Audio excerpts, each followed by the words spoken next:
different parameters. Well, we got a lot coming your way today. Matt Derrick is going to be with us in the 3 o'clock hour.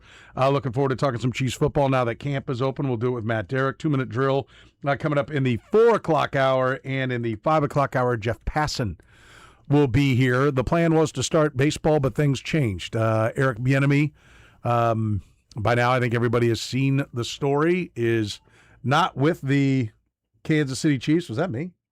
Or is that the kid?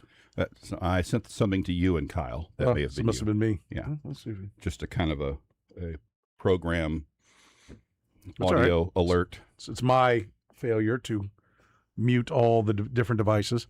Very troubling news. And listen, I ain't got a topic on it. Yeah. I mean, I frankly don't know what to say. It's very disturbing. It's very sad, very tragic, and we wish all the best. But it is. Listen, the humanity part is first, second, third, fourth, fifth, all the way down till you get to one little part. Well down the road where it's football. We're a sports talk show, so we're going to talk about the football part of the equation. We by no means are attempting to minimize the humanity part of the equation that's going on. Very difficult times, certainly. Very difficult times for the entire team. Very difficult times for everyone who knows Eric Bieniemy and his family. And because those who know him, there is a connection that the players and the staff have with Eric Bieniemy that's a little different, I think, from most of the interactions they have. There's a genuine feeling of affection for this guy, and it's returned. So it's even different than other coaches. I think the reaction to a small degree, I would imagine, just because of who he is. There was in fact, this is the time of year when SportsCenter on ESPN is, I don't want to say struggling to fill, but they have time to fill, and I think they do some of their best work. Last night, and they'll do a lot of, almost like 60-minute style pieces. It's where they have their My Wish series comes along this time of year when all the NBA and NHL playoffs are done and we're down to just baseball and football hasn't started up. They have all these different things that they do. And last night they had a story on a domestic violence case where a high school hockey player's father came to the kid's game and fired upon his mother and his brother and killed several members of his family. His grandfather, his brother, his mom. Were all killed. An amazing story, and the team went on to win the state championship, and he was wearing a patch to honor his parents. That was 30 days later. 30 days later, wow. He's winning a state championship. I'd encourage people to go watch it. It's difficult, but it's their production team is he had scored so 2 goals his entire high school career. He scored 4 in that playoff run, including the game tying one in the state championship game, and I believe the winning goal in the semifinal. Wow. And those were his 3rd and 4th goal of the playoff. He'd only scored 2 his entire. He was a senior. Had only scored 2 his entire career. He was a defenseman.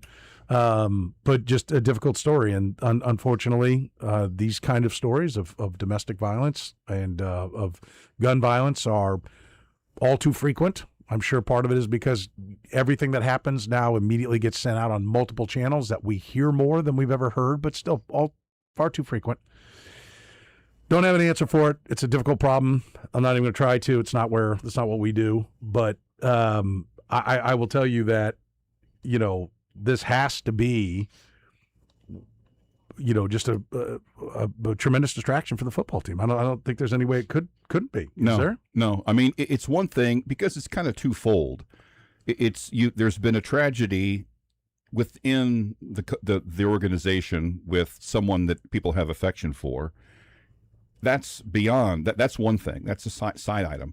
But they're going through the first full week of training camp, and the new offensive coordinator isn't there. Now, obviously, we talked about the difference between the work part and the personal part. But if Eric Bieniemy just wasn't there for some reason that wasn't tragic, and there was something for a reason he had to be away, that'd be an adjustment they have to make. But they have to make that adjustment the first week of training camp, with also mindful of what's going on with someone they care about. So. Absolutely a unique. I mean, there hasn't been a week like this ever at Chiefs training camp.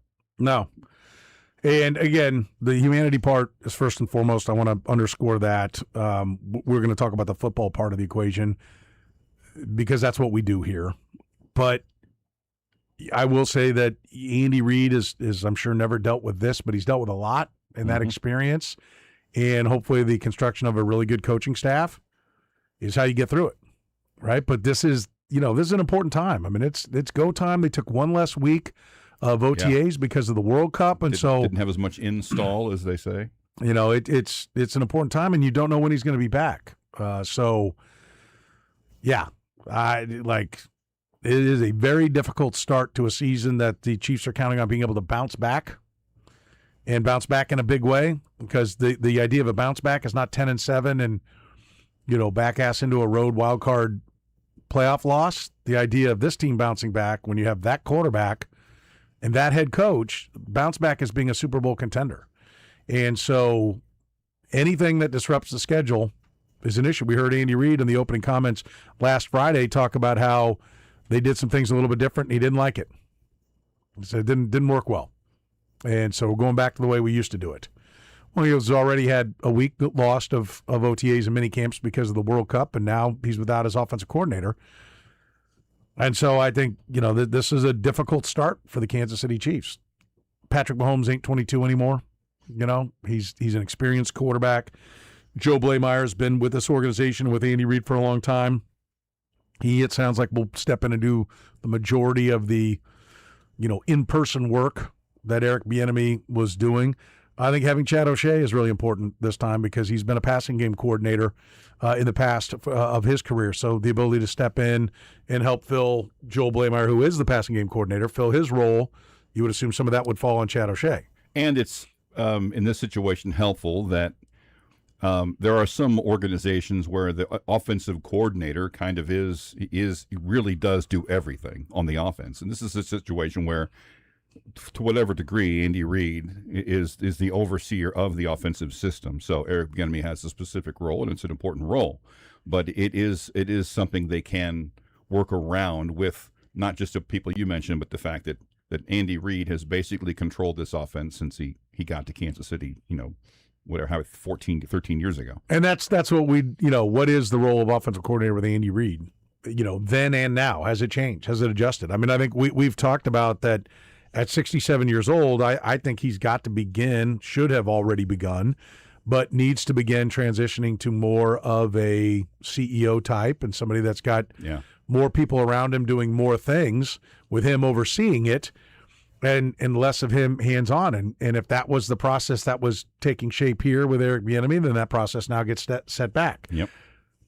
There's no good time for this. No. There's no good time for this. But at least there's not the grind of let's study the tape, what went wrong on this game. Now let's install the game plan. Let's study the tape of our opponents' last three games.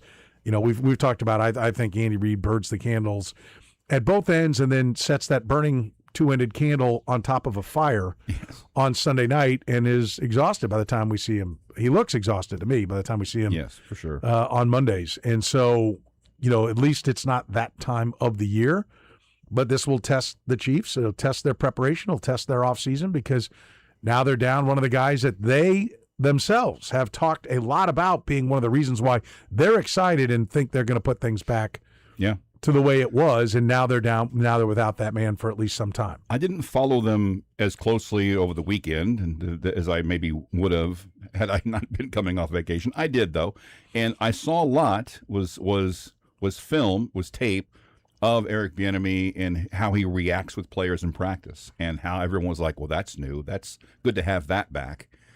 Just that intensity and that drive that everyone expected him to bring to the practice field. And in a very short time had already brought to the practice field. And that's now not going to be there for a little while. Yeah. We'll see. We'll see what kind of impact. We'll see the timeline. Let's hear a little bit from Andy Reid. He spoke today, was not scheduled to have a media session today, but with the news, Andy Reid went ahead and spoke after practice.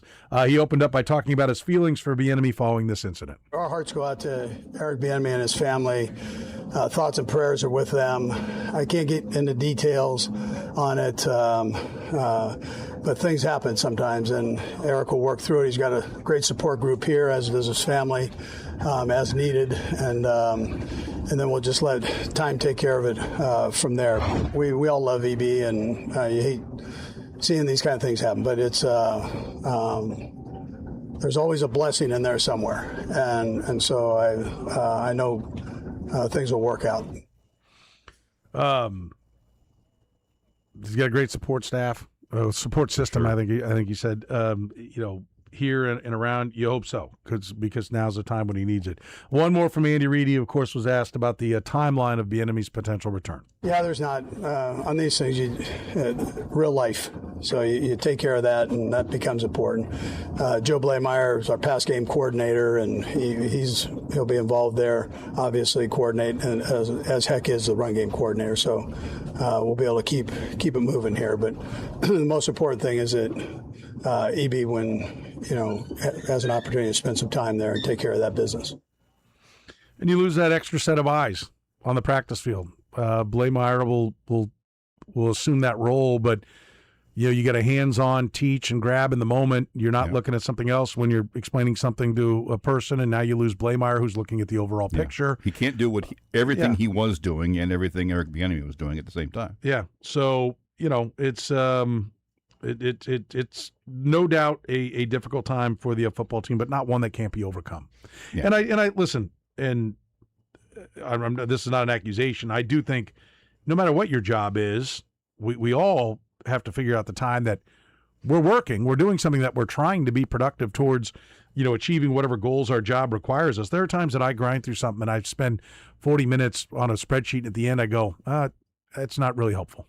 You can always find ways where you're like, okay, am I using my time efficiently? And I think there is an element of, the football coaches have time, so they're going to fill it. And is there a time that, and I think this is where a lot of modern college coaches have, at least that have been successful, have done things. We hear, I forget his name, the Gonzaga basketball coach. Mark Few.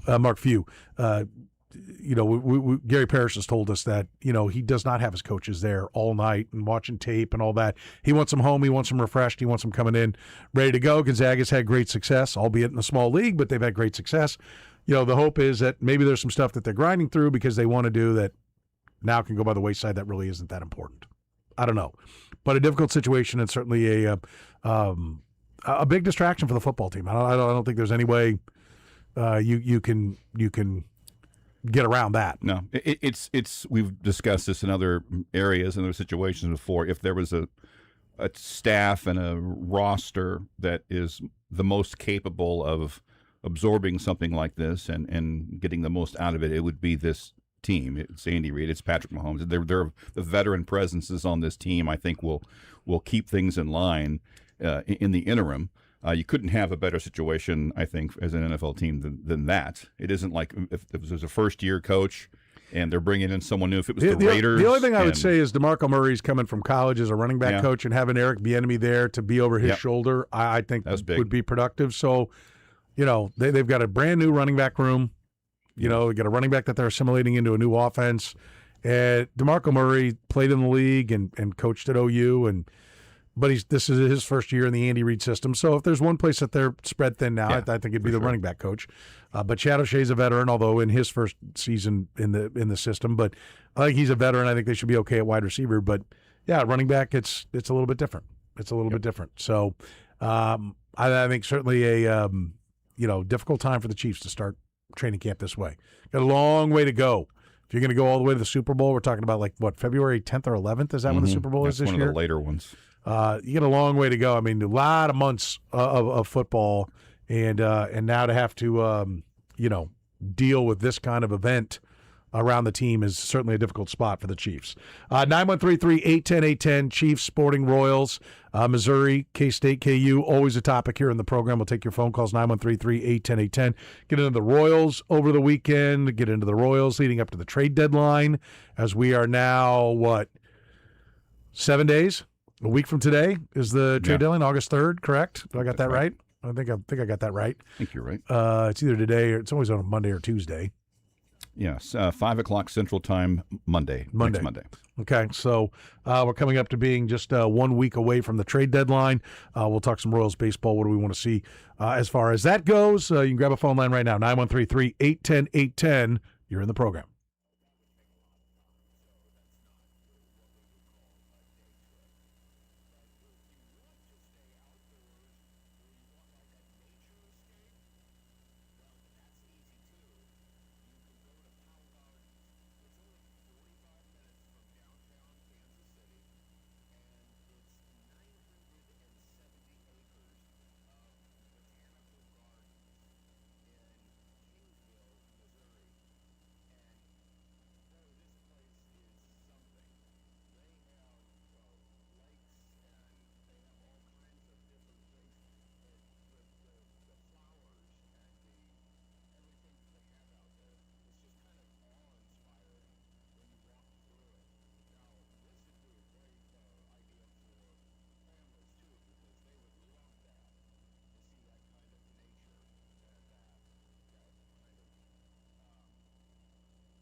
You listen to the program here on Sports Radio 810 WHB. Soren Petro. Kurtis Seaboldt is back. The big guy. Mm-hmm. Good to have you back. Back in the saddle. Good to be back. I know Kyle's not quite as excited, but I'm happy. I bet Kyle's probably fairly happy. I don't know. I don't know. He's like, not a lot of kind words. I'm just gonna tell you. I'm gonna be honest. Not a lot of kind words. I came in Thursday evening to do something. I had to email something, and he didn't know I was still here. So we pull out of here, and we're at the light at 119th and Metcalf, and we're both turning left because we live in the same area. He's in the left lane. I'm in the next lane. He's just right next to me. I'm just looking over at him. He looks up. He goes, "Whoa!" Scared the bleep out of me. What are you doing here? That large, intimidating presence, Kurtis. You You're just a large, look over. intimidating presence. If you looked over and saw anybody just looking at you at the light, it'd kind of freak you out a little bit. But Just a someone little you weren't even expecting. Just a little bit. Let's talk a little Royals baseball. The Royals fight back after dropping the first two against the Tigers to get a split in the 4-game series. Where do we listen? The season is lost. I mean, I think they now have to play like 667 baseball to get to 500. Yeah, 36. I looked this up. 36 and 17 or something like that. 38 and yeah, it's 655. I think I looked. Is that what it was? Just to get to 500. Okay. The point of this, I still want the team to go out there and try to win, right? But if they trade everybody away at the deadline, I don't mind. Okay, if they're going to do a complete reboot, I don't think a reboot is necessary. I think they've got enough good talent but I do think my opinion is 28, not 27, should be the focal point. I will say that I don't think that they're in agreement with that, and we'll see what they can do. Now, I will echo the sentiments of Jeff Passan last week, who said, well, if they're going to, and Ryan, I'm going to come to you in a minute. I see you up there, 913-3810810, the phone number if you want to grab a line. I echo the sentiments of Jeff Passan. If ownership's going to splash around a lot of cash, then they can jumpstart that, and maybe I'll view 27 differently if we know that they're going to bump the payroll $40-50 million. Okay, then I've got a different view. I think you could find some of the things that you need there. But for me, one of the things that, I think they've got to do is be honest about what they've been to this point. And I will tell you, I have not seen enough out of the bats, enough consistency out of the bats to think that they can come back and bring the same hitting troop back again. No. Now, I talked to David Lesky, who will be with us on Thursday, but I talked to Lesky, on our Kaufman Corner podcast last night, and David's of the opinion they kind of maybe shuffled around some of the duties, and he pointed out that they've actually hit better. In fact, he said they were 11th best in baseball. I can't remember if he said since halfway through May or if it was halfway through April. But they're 20th in runs scored, and they're last place. Okay? And the pitching's had issues. The pitching's had a lot of injuries. And I think the injuries, when they're injuries to your starting pitchers, I think you pay that price with not only your starting numbers, but also your bullpen numbers, because the bullpen now has to cover a lot more innings. And great bullpens cover the fewest innings. That happens year after year after year. When you see the best ones, they're usually the ones that aren't overworked. And that has not been the case. So I think it has been somewhat catastrophic in how the injuries have happened, in the sense that they have now what I would call their number 1,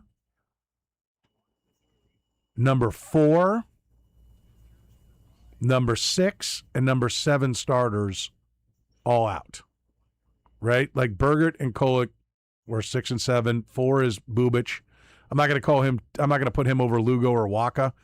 You probably would have said Lugo over Waka because he's had the higher class year coming, most recent season when he finished top 5 in the Cy Young 2 years ago. So you probably would have given Lugo the nod over Waka. Now, as we know it, Waka's been better than Lugo.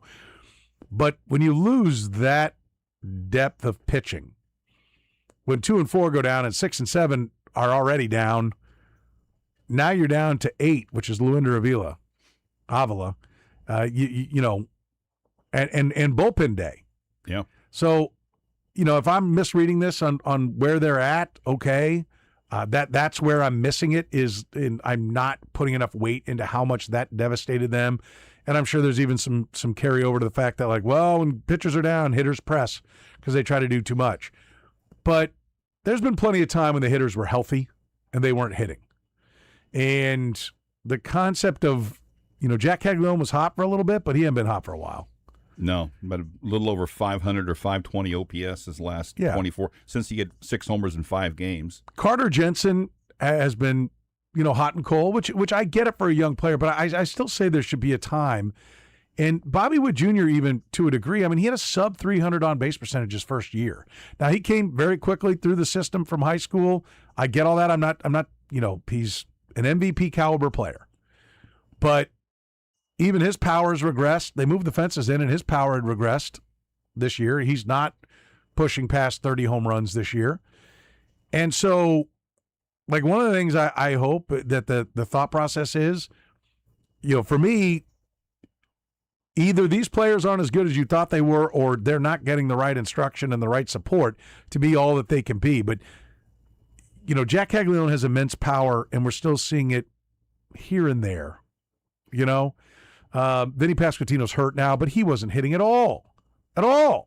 And if every 4 years this team is going to go in the tank because of the World Baseball Classic, I'm fully anticipating hearing that next spring training. Well, we had a lot of guys in the World Baseball Classic, and when you do that, that just takes you out of your rhythm. And so did everybody else. I guess maybe we need to do a deep dive. Is every player that plays in the World Baseball Classic screwed up for all these other teams?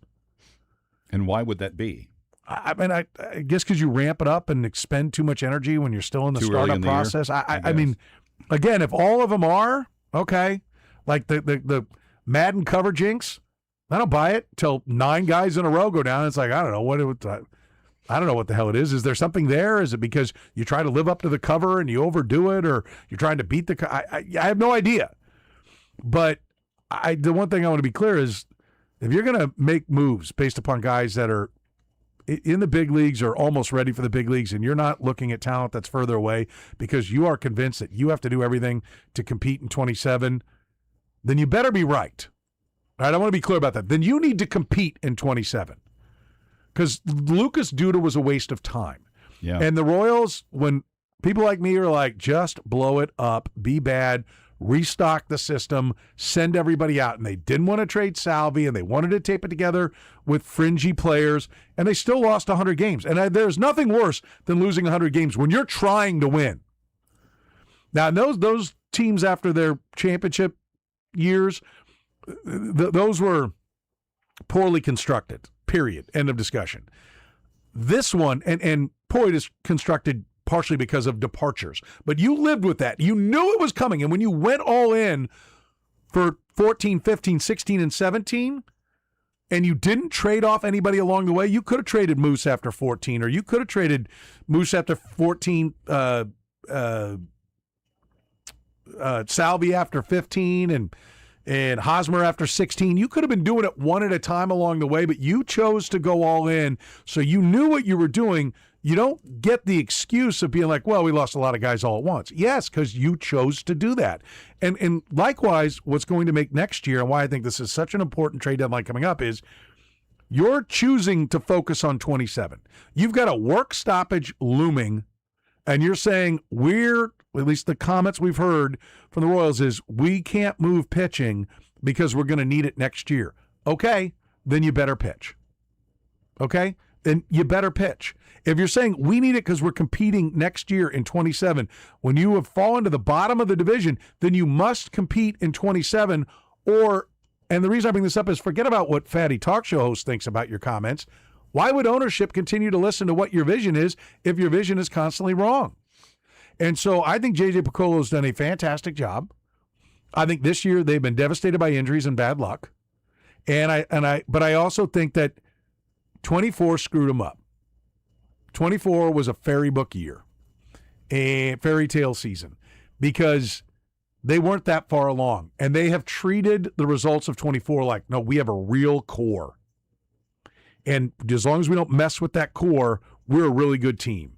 And in reality, they had a thin core that nobody got hurt. And the good teams deal with injuries. I mean, Jackson Churio had the hammock bone. He's the best player for the Milwaukee Brewers. He had the hammock bone injury. He missed like 6 weeks, and he's not hitting for the same kind of power, and the Brewers aren't falling apart. Right. Okay? They're still the best record in baseball, or the best record in the National League. So, the idea, like, again, I understand and put a lot of credence into the injury part of the equation, and I think things will look different when the Brian Bridges draft picks and the J.J. Piccolo / Brian Bridges draft picks make their way all the way up to where they fill the system. And when somebody goes down, you'll be able to go like, okay, well, here's an outfielder. Like if a light has gone on with Gavin Cross, he's hit 5 home runs in the last 5 games. He's hit very well for about, I can't remember if it's 6 weeks. Again, David Lesky had some great numbers on that. I encourage you to read his Inside the Crown blog, because he details like kind of where he just took off. Then it gets better, right? It gets easier to live with, because then when you lose Vinny Pasquantino, you put Jack Caglione at first base and you bring up Gavin Cross, and hopefully he's a good hitter, right? He's ready to go. But if you don't have those pieces in place, I don't know why you would go into 27 if you don't have not only everything you need on your 26-man roster, but your 40-man roster also provides you with the answers for when inevitably players go down. And so I think that's an important part. I love the fight that they showed. I think learning that you can win games when Bobby Witt Jr. isn't in there will help you win games when Bobby Witt Jr. isn't hot. Because right now, what really has been the core of the Royals' success is an amazingly white-hot stretch from Bobby Witt Jr. in 24, coupled with amazing defense by him, good hitting from him. Good. Very good hitting. I don't want to short sell him. But not incredible, right? I mean, 23 home runs last year. This is not Aaron Judge. No. Okay? His WAR is largely based on his defense, and that is going to erode. It does for every player. So if you think Bobby Witt at 23 home runs is getting everything he can out of that amazing bat speed, okay, press on. But I saw the kid 2 years ago hit 30 home runs and looked like 40 was on the horizon. I watched Jack Caglione put up some of the most impressive minor league numbers I've ever seen.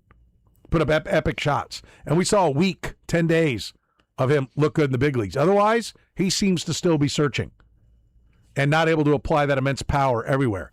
And so as you come down this stretch run, like this last week before the deadline, you better have a real honest look in the mirror, and you better be clear about what's looking back at you, and you better handle it the right way. Just put one more note on Caglione. Since the stretch where he hit 6 homers in 5 games, 24 games, his slash line 181, 188, 319, 507, 1 walk, and 25 Ks. So he seems to be back to where he was. And the problem with where the Royals are as far as that long-term arc of where they are and where they're going is they're steamrolling towards 90, maybe 95 losses this year. It's possible. Ideally, more than possible. Yeah, it's probably the probable. pace. Yeah, ideally, you'd want that to happen in the first year of the rebuild. Best case scenario is it's the year before the rebuild, which isn't good. And if they're going to try to win next year, then it's even worse because you're trying to win the year after a year that should have been, the record for a rebuild, which is pushing it even further. And the idea that it's just been injuries, I'm going to give you, there are 7 pitchers the Royals have had this year that have made at least 8 starts. Here are their ERAs: 3.60, 4.36, 4.93, 4.81, 4.50, 4.11, 4.84. That's not just injuries. That's every guy who's not Michael Wacha has an ERA of 4.11 or higher. Well, there's no doubt there's some shine off pitching. Brian Sweeney. Yeah. So how could you look at that list and the other stuff and say, yeah, we just need to get a couple of things straight and bring it back next year? I don't get it. They're on pace for 68 wins now. Yeah. So 68-94 is the pace, just to be clear. I looked, by the way, it's 36-19, 655 to finish 500. And I looked, and only 5 teams in Royals history have ever had a 55-game stretch in which they played 655 baseball. And guess who it is? 2015, 85, 80, 77, 76. It's the great teams. It's not coming this year. It's not happening. It's not happening, no. 913-3-810-810. Ryan, I know you want to change things up. You're in the program, Ryan. What's going on, buddy? Hey, Soren. Thanks for taking my call. Love the show, bud. Thanks for being a part of it, my friend. Yeah. So I wanted to talk maybe some men's national team and the conversation of how the United States becomes a world power is intriguing to me.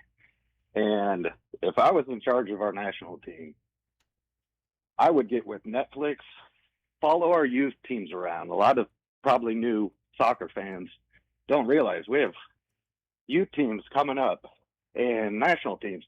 I'd love to see how we stack up against France and Germany.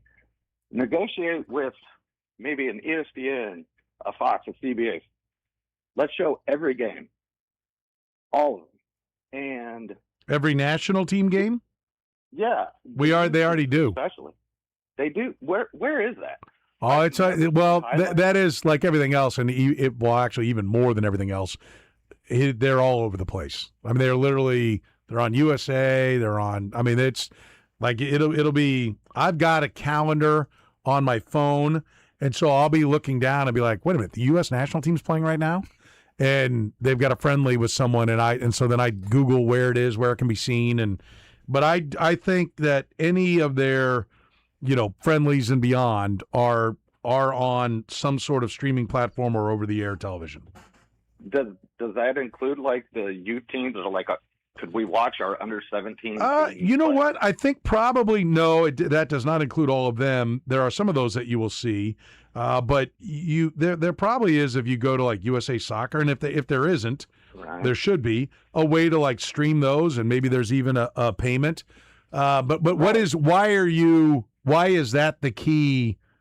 You just want to see it because you're all in on the team and you want to see what they're doing, so you're more knowledgeable as a fan, or you think there's something to glean there as to why they're not more of a global power? Well, let's say everybody could watch all those games. They were a little more easily accessible. Your youth teams. Okay. Say Netflix comes along.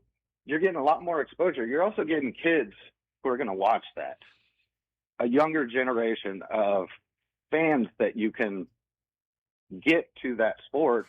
Well, if they know, hey, when I'm 16, if I make the under 17 national team, I'm going to be on TV. I'm going to get a lot of exposure. I think I think that's a good point. I mean, greedy. I don't think it's at the essence, but I think any good idea, anything that helps 0.1%, if you can find 25 of those, you're 2.5% better. You know, you can find something, 10 things where you're 1%, you're that's another 10%. You're 12.5% better now overall collectively. I don't think that's a terrible idea. I do agree, and we've talked about this a lot, and Danny brought it up on Friday. If the goal is to compete with Spain, right? Is that the goal, is to beat Spain in a World Cup final? Is that what we're thinking? Yeah, I mean, okay. Just to be at least in that conversation, because to get to where they're good enough to beat any team in the world. That if they got on a run, because I'm sure somewhere along the way, maybe not. I mean, Spain gave up one goal this whole tournament, and Argentina didn't even really threaten them in the finals. They went up against France, who had been a buzzsaw, and shut them out. So. They may just be a special group, but I think, and Danny put it, he called it foot skills, touch skills. Like when you are born in Spain and you're a baby and you learn to walk, they put a little toy ball in front of you and you're kicking a ball. And in front of, now to your point, why? Because mom and dad are watching soccer on the TV. And if mom and dad are watching, that means it's important. And therefore that guy's kicking a ball, so I want to kick a ball. We're in this country, we're watching football. We're watching baseball. We're watching basketball. And our little kids start playing those sports. I think there's no doubt that getting the sport in front of our youths where they're, beginning those skills at the youngest age. Like if you want a kid to be bilingual, teach them when they're 2-3 years old. They're sponges. It's unbelievable what they can pick up. I know firsthand just in some of the things that we exposed my kids to, and what they picked up and what they didn't pick up, and what the things they picked up are things that we put in front of them at a really young age. And so I think soccer has to become. It's why I keep saying I think we're 40 years away, because I still think we're 2 generations away, like 2 full generations away. Because I think now you're a soccer fan. So Ryan, you turn on, if you find those men's national team games and you watch it, or you become more of a sporting fan, or you take up the EPL, and your kids, or I don't know how old you are, your nephews, your grandkids, your nieces, they watch you watch those sports, then they're kicking a ball around the living room, and they're gaining those touch skills. They're gaining those foot skills. And then when we see a kid, kicking a ball all the way on his walk to school, that's when we're getting somewhere. That's when we're doing the things that other countries are doing. The problem is Americans, we like to think that we can solve it right now. I don't think this problem can be solved right now. And I don't know that there's a shortcut other than more people becoming soccer fans over the long haul, so that those people expose their kids to soccer's important, and those kids start kicking a ball when they're 2-3 years old. Yeah, and I think you're right. Like, I think no one wants to hear that. They want to hear that, no, we're going to hire the right coach, and he's going to come in, and because we're Americans, we'll throw a few bucks at the problem, and it'll all be solved. And I don't think it's going to happen. I think we're going to be grossly disappointed for 20-plus years, start to see progress in 30 or 40 years, because I agree with what Danny said. It was a fun run, but for the most part, the U.S. just beat the teams they were supposed to beat. In fact, lost to one that they should have beaten, although they did sit a bunch of guys. And then they got wrecked by the one top 10 team they played. So I don't know where they're any further along when it's all said and done than they've been for quite some time right now. I mean, it was incredibly disappointing to see the performance, the way they were just completely outclassed by Belgium. 100%. And we're obviously, as a nation, we're not generating enough talent. You look at our club, a lot of those guys have been playing overseas the majority of their life. Well, I would tell parents out there, listen, I watch a lot of parents that I think I watch parents pay $2,500 to put their kid on the 8th level premier team. Like, I would tell you, stop, get your kid on a rec team and put $2,500, put $2,300 in a college fund is what I would tell you. Stop wasting your money on that because your kid's not good enough. Like, it would help if some parents would look at their kid and be like, look at themselves and their spouse and be like, we are not hatching a world-class athlete. Okay, so let's stop with this foolishness. But if you are of somewhat of an athletic nature, Soccer is a great, particularly if you're not big. Okay, your kid's not going to be 6'7". You don't carry 230 pounds gracefully. Then the idea that your kid's going to play offensive tackle in the league is unlikely, right? If you don't have well over 6 foot genes, your kids. I'm talking from a male perspective here. You're not going to be in the NBA in all likelihood. But Lionel Messi's 5'8", like 140 in his prime. I mean, he is an incredibly skilled person who has had in the past, when he was younger, great endurance that could run all over the field. Like, if that sounds like your family and you'd like your kid to be able to play sports at the highest level for as long as possible and potentially even play, globally or make a check playing sports till they're almost 30, try soccer. Try soccer, because the Tyreek Hills are few and far between. And by the way, I don't know what his parents look like, but I know what Tyreek Hill looks like, and he's not your normal 5'10", 5'9" guy. Yeah. I'm pretty sure mom and dad in their prime were some impressive-looking people. Yeah. Yes. Yeah. Well, and one other quick thing, something I don't know. Let's say we did get a Netflix series with, I'm talking our youth national team. Are you thinking you don't get enough out of your Netflix, because you are determined we're going to put this on Netflix? Saying, do you work for Netflix? The Drive. How many F1 fans did that? Oh, you're totally right. How many of these? It's a great point. Yeah. Turn into fans, and could our national youth team could we then pay them? I think they do get, at that point, they get everything paid for, and they are getting money to play when you get into those U.S. national teams. In fact, I had a conversation with somebody from USA Soccer just last week, as a matter of fact. Maybe I'll revisit that and dig a little bit deeper about how it actually works to become more knowledgeable about the players. And I was talking to him about some of the teams that are down, the under U21s and U19s and whatever age breakdowns they have on them.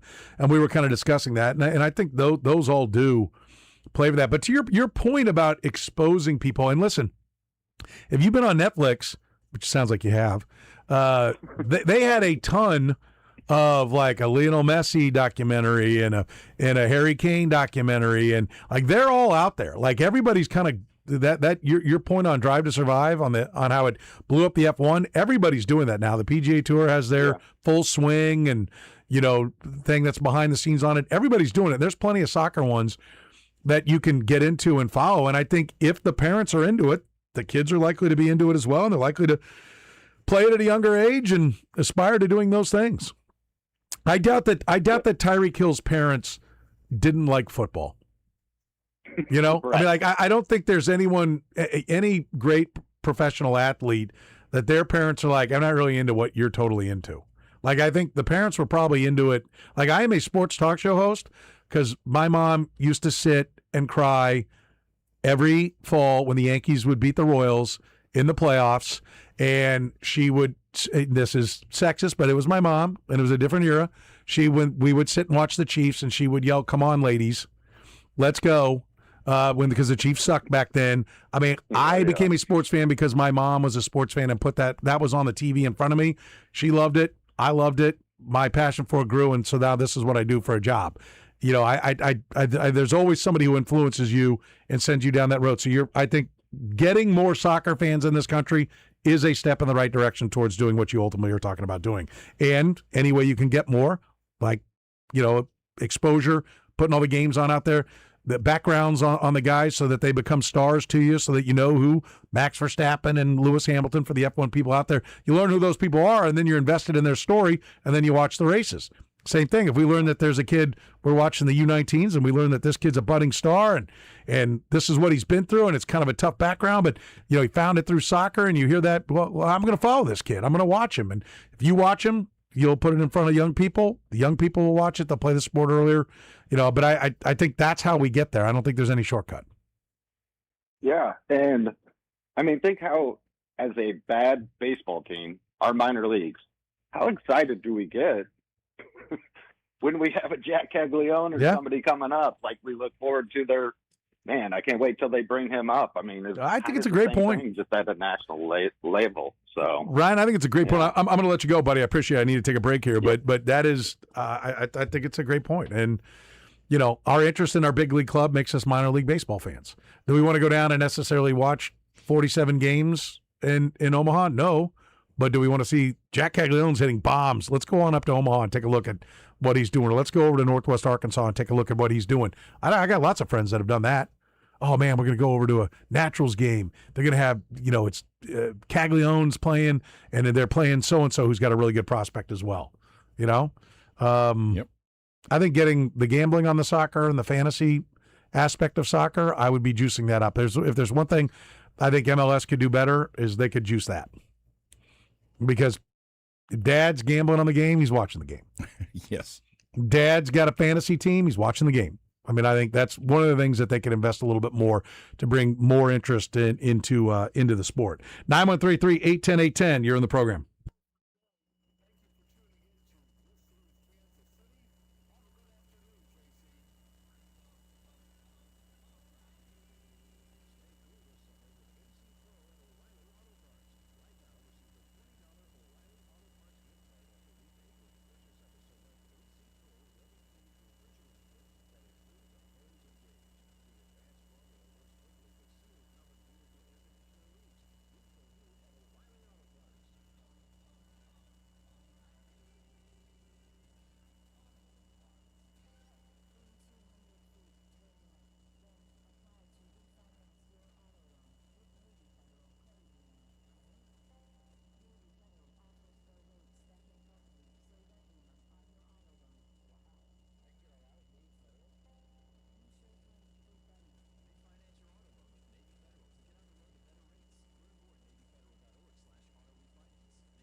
You're listening to the program here on Sports Radio 810 WHB. We're going to talk some Chiefs football. Matt Derrick will join us. He's been up at practice in St. Joe Mo, watching your Kansas City Chiefs get ready for the season at hand. Talking some Royals baseball right now here in the program. The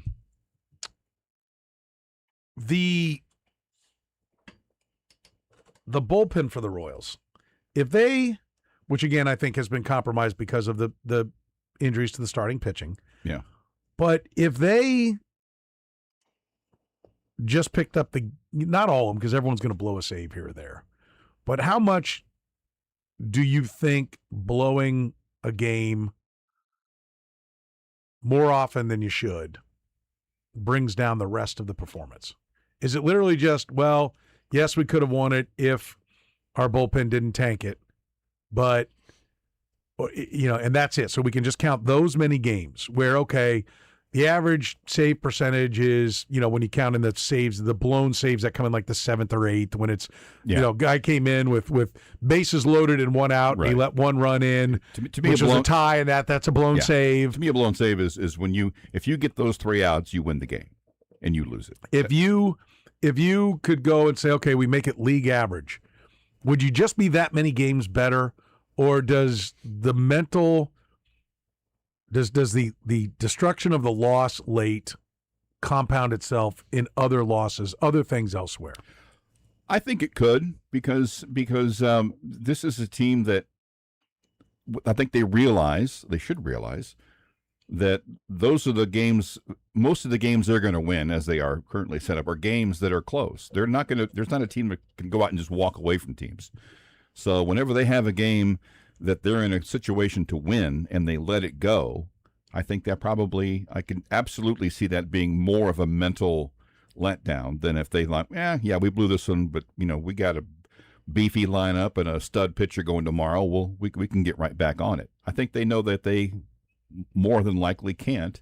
So I do absolutely believe that that's I don't know that I do. That it could have an impact maybe the next day or something like that. I think there's got to be something like the grind of when it goes south, like getting it pulled in the right direction, or when it goes south and you start to realize we can't get it back. Like I do think it can snowball, and whatever the little things are that you need to do, you're not doing it. But I am of the opinion that the losing late is 2 losses. Yeah. It's crushing, and I'll give them. And I think when you lose 19-2, it's crushing, and I will give them great credit for not getting devastated by that. I think that showed some fortitude for I the almost team. think that kind of a loss. I mean, maybe I'm overstating it, but I've heard managers and players say, you have a game like that, you just like, dude, we just didn't have it. Next day, you've emotionally checked out of the game. You're not hurting in the 9th inning. All right, this sucks. Let's just get through it and play tomorrow. Well, I think a lot of times it can be a residual effect for the team that wins. Either you get fat and happy, or you think you're better than you are, or it's just the yin and yang of baseball. If you score 19, you're probably going to have a 1 and a 2 in the next 3 games. Well, the Royals, it's one of my favorite stories. That their club record for runs scored in a game was in a doubleheader at Detroit about 20 years ago, and they scored 26 runs in the first game. 26-7, and they lost 8-0 in the nightcap. Now, part of that's the doubleheader factor, but it's also you knew they were going to score. At 26, there's no way they're cranking out 8 the next night or the next game. The other thing that occurred is Salvador Perez passed George Brett. Do we? First of all, congratulations! It's a great accomplishment. It's definitely something to add to his Hall of Fame resume. Yeah. Got any takeaways from that? Because I've got one. That's not just your nice job, Salvi, and that kind of thing. My takeaway probably is similar to your takeaway. It took a long time. Yeah. With a lot of balls flying over the fence, it took a long time. Yeah. And I will say that wherever Salvi puts it, it cannot last for 33 years. No. Because that's how long George has lasted. Yep. And I will tell you that 142nd is where 317 home runs ranks on the all-time list, which means there's roughly on average, if 30 teams, 150 players would be 5 per team. Now, guys don't stay for that one team, but you ought to have had a couple guys that have been able to get to that number. It speaks to their inability to identify, sign, and develop, and then re-sign talent, that this record hasn't gone down. It cannot last for 33 years, whatever Salvi ends up putting it at.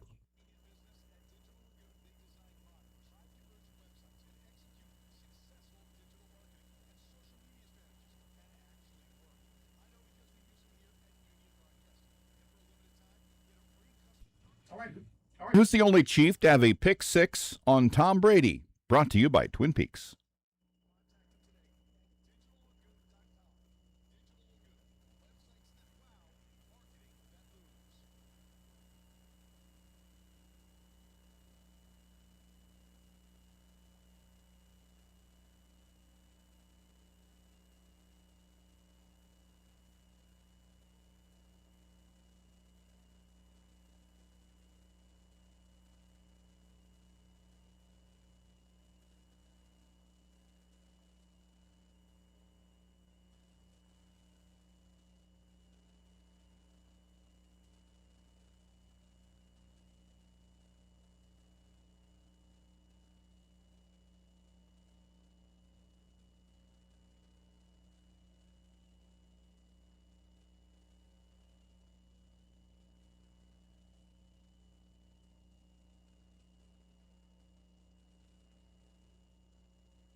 Let's talk some Chiefs football.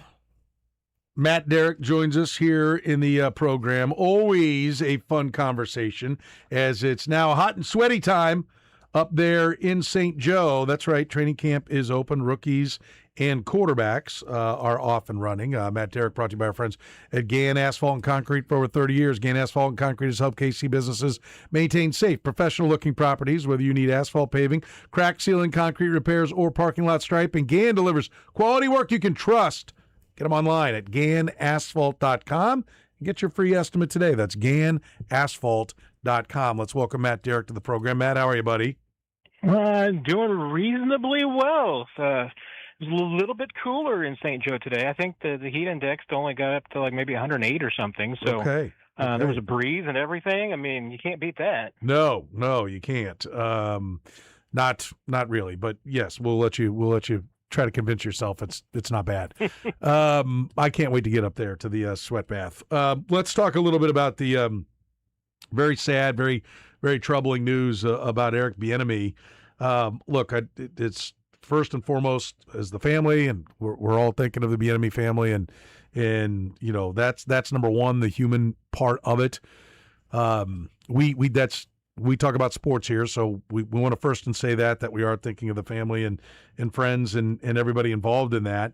And then next comes the football part. The Chiefs are making do without Eric Bieniemy. How much do you think this sets them back in what they're trying to do? I mean, you hate to be ghoulish about it, the conversation, but, you know, I mean, I think to a certain degree it's just going to be how long that EB is away. I mean, if it's, an extended period of time, I think it could set them back because it's been very clear even through these first 3 days and the two with Eric Bieniemy on the field, and maybe just a stark reminder today is just, you know, his vocal leadership. I mean, today there was a pallor over St. Joe. I mean, it was quiet, and the biggest thing obviously missing was EB's voice. I mean, the last couple of days you heard him. He delivers a fiery commentary throughout practice. Sometimes it's directed at his own players. Sometimes I think it's directed at the defenses. But he's always communicating. I mean, he's always saying something. I mean, about the play that just happened, whether it's praise or it's criticism, critique, whatever it may be. And that was certainly missing today. It's going to be missing going forward. And let's face it, the Chiefs brought EB back because one of the things that they felt like they were lacking was some accountability and somebody that could be that, for lack of a better phrase, bad cop to, Andy Reid's kind of good cop. They've had a really good kind of rhythm of going with that over the years. And that's something I feel like this team has definitely missed the last couple of years, and it's something they're banking on. So, hey, if EB is able to return to this team in short order, I don't think they miss a whole lot. But if it's an extended absence, then it goes into the season, then yeah, I mean, I think this team could lack a little bit of its edge that it wants.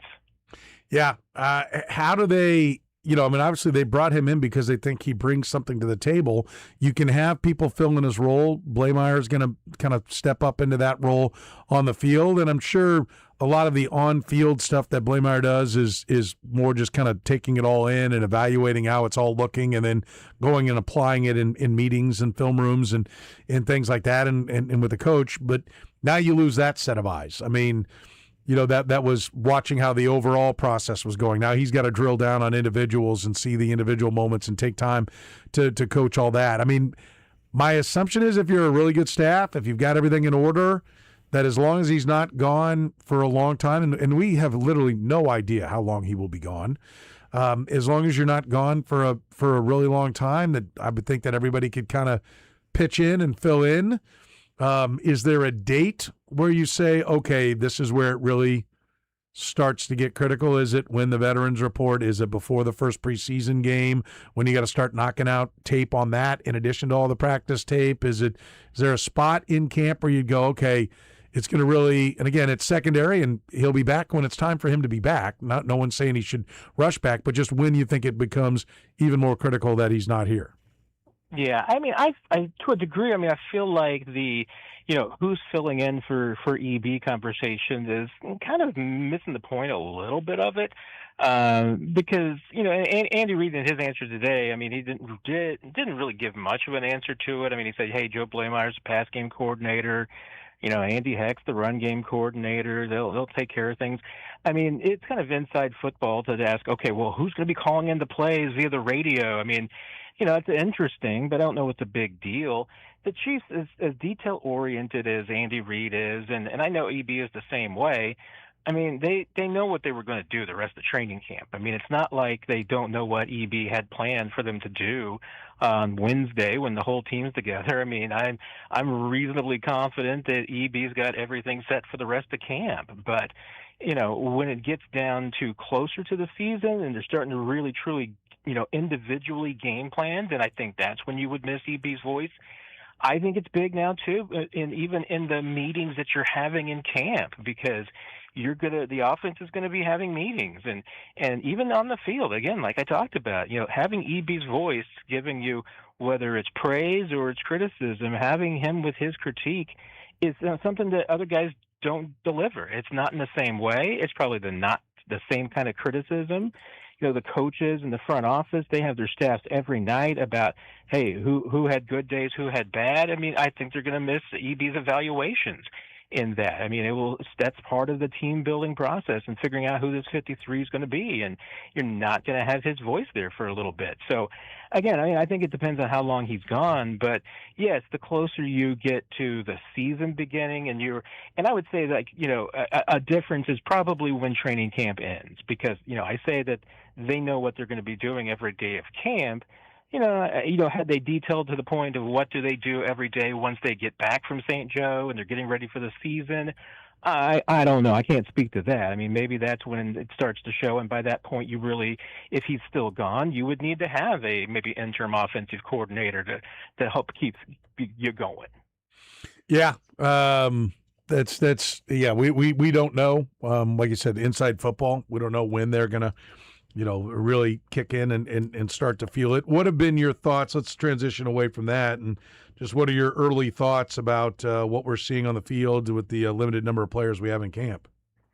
Yeah, it's intriguing. I mean, I think honestly, I think there's a lot of good talent in this camp. I mean, not just beyond the draft picks, but you go to the 21, I think it was, undrafted free agents that this team signed, and remember, they put some money into that, too. I mean, they guaranteed it.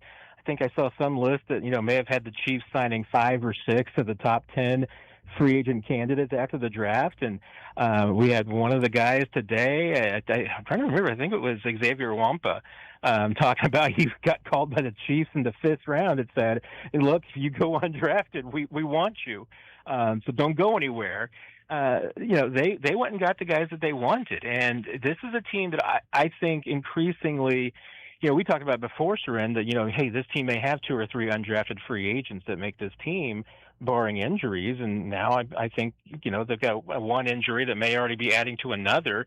I think there's going to be some more. They're fine with that. I mean, they would like to have some young developmental pieces that they're going to have control over for 4 years that can be role players for them. I mean, you're not necessarily hoping. You'd love to find some Daniel Sorensens in the pile there that you can have and become maybe seasonable starters for you, or at least key rotational pieces. But they're hoping to try and find some of those affordable players that can, and that not be in the situation where they have been, where every year they're trying to find some, vets that can come in and fill some of these spots, or, in mid-season form, they're going out and trying to find it. They like to develop kind of the back end of this bench and maybe even find some players who can eventually play their way into some, roles and key role players at an affordable price. I mean, that they've got to get cheaper and more affordable. I mean, that's just the reality of it. So I think there's been some good talent here.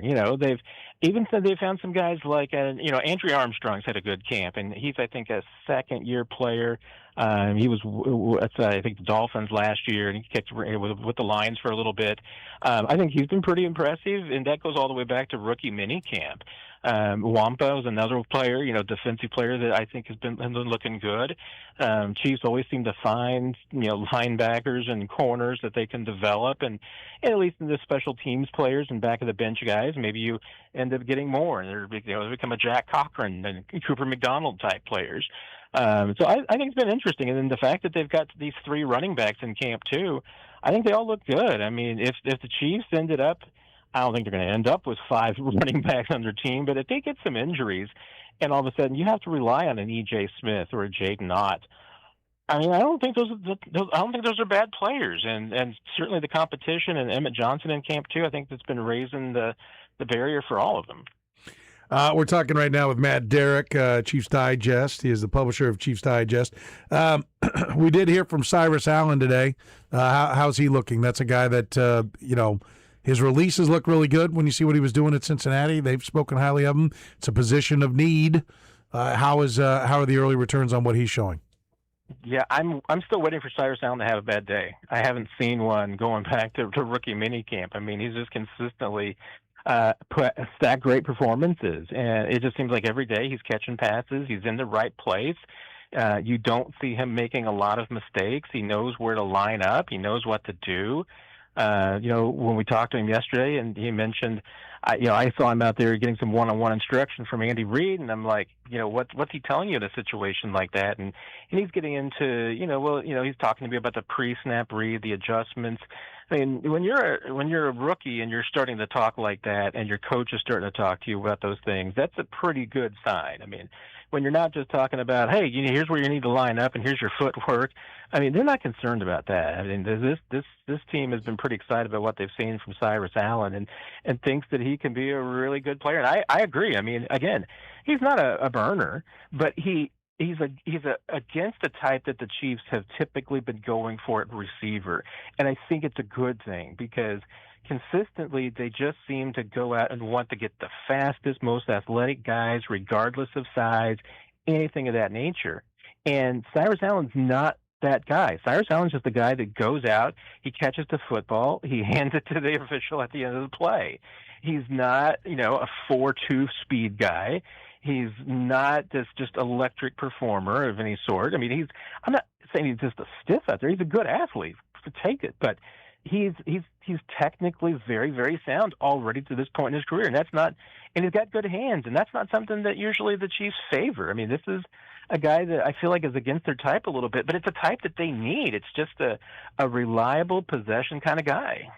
We're not going to be able to see, probably not till the regular season, right? How much the scheme has changed, how much the route trees potentially changed. I mean, he's not going to show anything till we get to the regular season. We're just going to see some basic vanilla routes and those kind of things. But are you optimistic that, Cyrus Allen can run a full tree? Because we don't really see that from the receivers.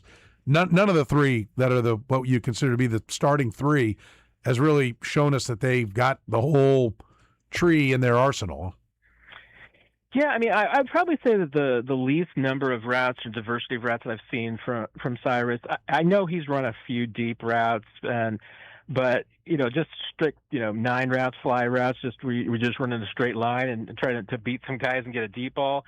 That's not his strength. I mean, it's everywhere else. It's the outs, it's the digs, the post. I mean, any time where he gets an opportunity to maybe put a double move on a guy, anything of that nature, that's more in his wheelhouse. And certainly working over the middle is really good for him. And again, what really struck me in that conversation, Soren, was, when he's talking about picking up the playbook, and, usually when we're talking about receivers, they're just hoping that they can keep up the playbook for their position. And this guy's talking about, getting into all 3 receiver positions, picking up the protections. So, I mean, he already sounds like Juju Smith-Schuster at this point in his career. I mean, he's trying to figure out how he can pass block and help out guys. And again, that's the kind of guy that can really, change your receiver room. Yeah. No, they need it for sure. You mentioned Armstrong. What do you see in Andrew Armstrong that you like? 6'4" wide receiver from Arkansas originally. What's jumping out? You mentioned him specifically. So what'd you see from him? Yeah, obviously the size is good. I mean, he's got really good size. Again, something that the Chiefs kind of lack at a lot of spots. Tyquan Thornton is really their only experienced guy that's got a ton of size. So he's there.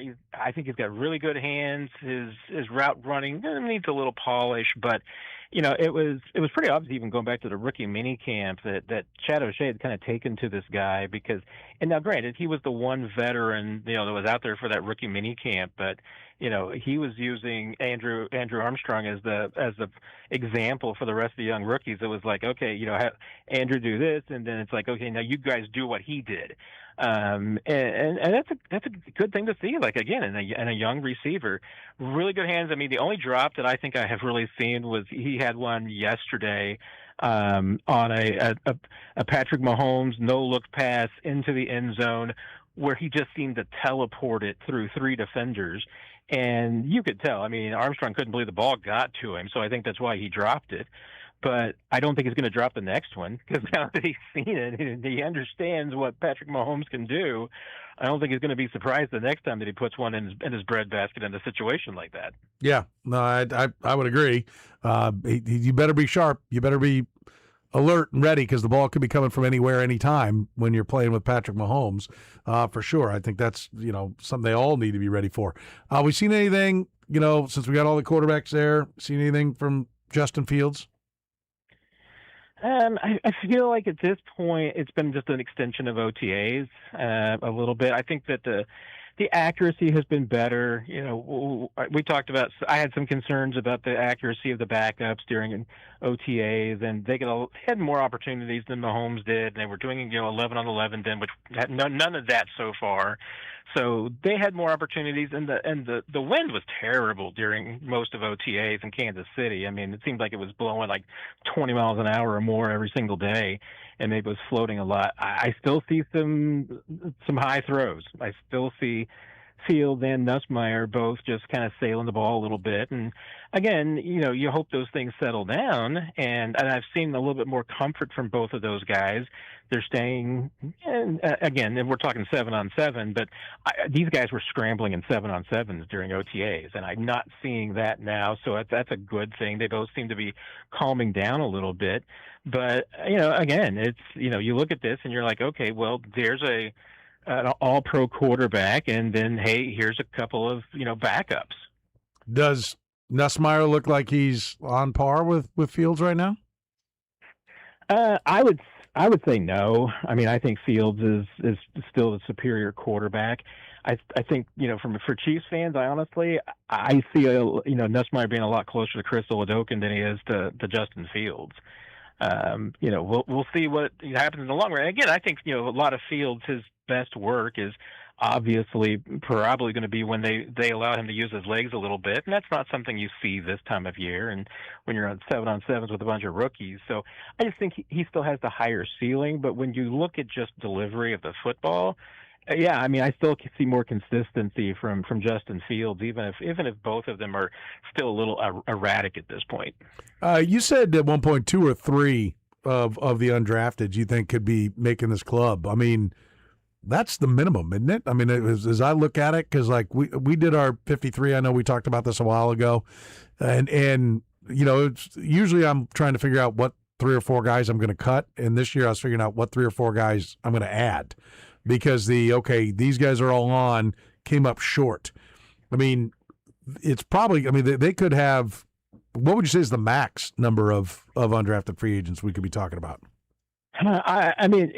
The max could be pretty high if they suddenly get a stretch of injuries, but 5 or 6, honestly, I think is maybe a reasonable number at this point. They had an injury over the weekend, with Ethan Downs, and the Chiefs haven't revealed the extent of the injury. They're still doing testing, holding out hope that maybe it's not a season-ending injury, but there's a pretty good chance that it is.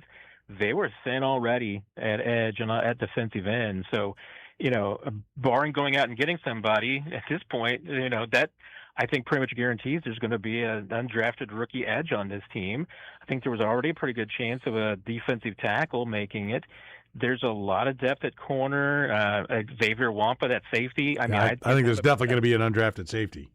There's a really decent chance he makes the team. Khalil Benson, we'll see if he's for real or not, but I think that he's in the conversation.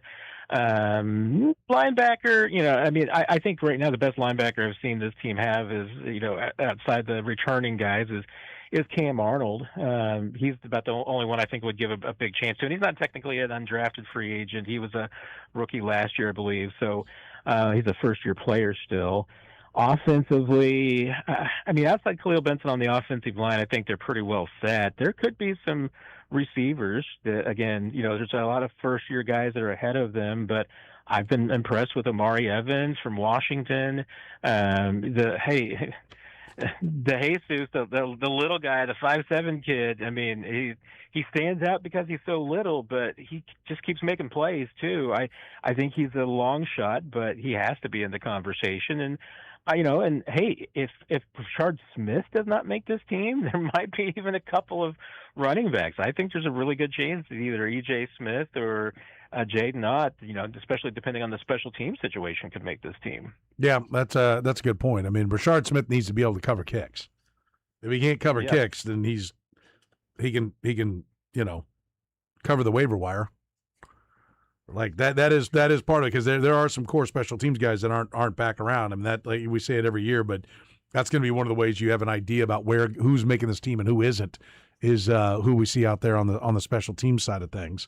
We're talking to Matt Derrick from Chiefs Digest. We'll take a break, come back. One more segment with Matt. He's up in St. Joe. Matt's appearance brought to you by our friends at Gann Asphalt and Concrete. If you own or manage a business, Gann Asphalt and Concrete has been helping businesses maintain safe, professional-looking properties. Whether you need asphalt paving, crack sealing, concrete repairs, parking lot striping, Gann delivers quality work you can trust. Find them online at GannAsphalt.com.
All right, the Twin Peaks, end of the hour answer. Who is the only this song is making me laugh? Who is the only Chief to have a pick six on Tom Brady? How does this song make the rotation? Oh, this is Matt Derrick's playlist. Oh, that's right. Uh-huh. That's right. I forgot about that. Yeah, good point. Big Tiffany fan. He loves the He Tiffany. used to be in the mall Mm-hmm. when she first started. He goes way back to the mall days. Don't you? Did Matt? you know that's how her career began, doing impromptu concerts at the mall? That you know what they called doing concerts at the mall, Kyle? Back in the day, It doesn't happen now. they called it social media. I mean, It's called social ahead media. of her time in that regard, absolutely. Yeah, True. Good stuff. social media. Matt Derrick's with us here. I just brought Matt back in For that. Let's see if we can answer this question. Yeah, let's see what we got. Who was the only Chief to have a pick six on Tom Brady? You and I were there. It was the night before one of the greatest nights in Royals history. Most dramatic nights in Royals history. Was it Derek Johnson? He dropped 2 probably. The Love final, Derek Johnson, but he could not catch. the last day of September 2014. It was the night before the crazy wild card It game. was when the first time Tom Brady was buried, as in he's done. 41-14. This one made it 41-7. He slid on his knees going into the end zone. And was And I'm not seeing I'm it probably at all. wrong with both of them. The only two I have like popping in my head are EB or Ron Parker. No, it was a defensive lineman now that I think about it, wasn't it? It was a defensive back. Oh, it was? Listen, I have H.A. Hussein Abdullah was my third option. Hussein Abdullah. Oh, wow. Yeah. I 2014. almost thought and when you said sliding on the knees, I was like, oh, I bet it was Hussein Abdullah. Why didn't you say that then, Matt? Well, because I'm just not confident in my answer sometimes. He is 41 today, one of 17 career pick sixes thrown by Tom Brady. How many's Mahomes got? I don't know. That's a good question. I will have that answer. I shortly. can't think of too many. Let me see. Like I think he's been pretty good at that. I would think so. Watch, you're going to come back. He's like, he's already got 34. 40. It's unbelievable. It's doing 2 a game. How did we miss this? When did this happen? I'll find it. Okay. I look forward to it. Matt Derrick is with us, the fine publisher of Chiefs Digest, as we talk some Chiefs football. We danced around it long enough. How does Mahomes' mobility look? I see no issues. I mean, at this point, yeah, you still want to see him against an 11-on-11, but I'll be honest. I think, and I'm guilty of it as anybody. Saying, hey, I want to see him in 11-on-11. There's a few more checkpoints to go. I mean, this guy's. And he talked about the checkpoints on Friday too, and it's been kind of the buzzword is just getting past these last, few little hills and everything. I think they're past him. I mean, this guy, Petro Mahomes has played his entire career with all gas, no brakes. And I think he's doing it again. I mean, you watch him at practice. If he didn't have the brace on the knee, you wouldn't have any idea that he's coming back from a knee injury of any sort. I mean, doesn't have a hitch. He's not limited in any ways. He's doing the exact same drills everybody else is. He's doing the work of the number one quarterback. I mean, yeah, I'll still want to see what happens, and if there's any reticence when he does get it into an 11-on-11, and then when he does have the pads on, and there's guys around him.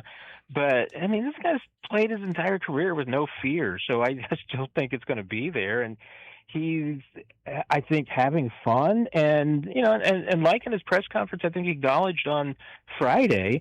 He didn't play great last year. Even before the injury, it wasn't a great season for him, and he seems to understand and respond to the criticism that he was running too much and holding onto the ball too long. And again, I blame a lot of that on his receivers more than him necessarily, but it was still an issue.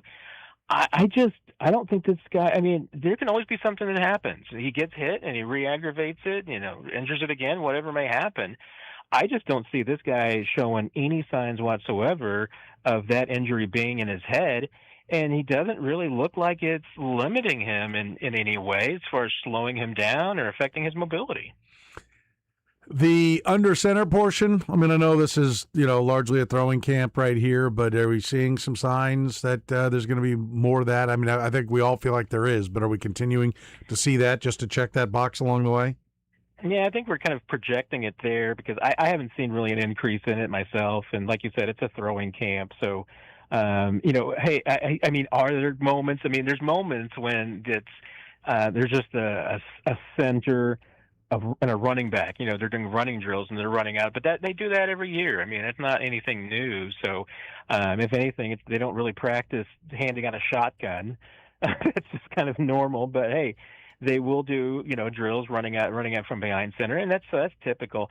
I need to see it once they're actually in game plan mode, and once they're doing installs and they're in 11 on 11. Then I'll buy into it. I mean, I still believe the projection that we're going to see more of it, but is it 5% more? Is it 20% more? I mean, I'm still thinking it's going to be on the more like the 5% more, but you never know. Let's see what happens. Yeah. What are, you mentioned, we'll see this, we'll see that. What do you want to see once we get the full team in there and they're in full pads? Like, what are some of the things that, need to get accomplished by them in this training camp? I mean, I still would be really interested to see if we just see a more significant return of the screen game. I just don't think that I think they've had the offensive line personnel to run the screens the last few years. I just don't know if they've had the running back because it's a coordination. I mean, you have to have a pretty, you have to have a patient skill set to run some screens.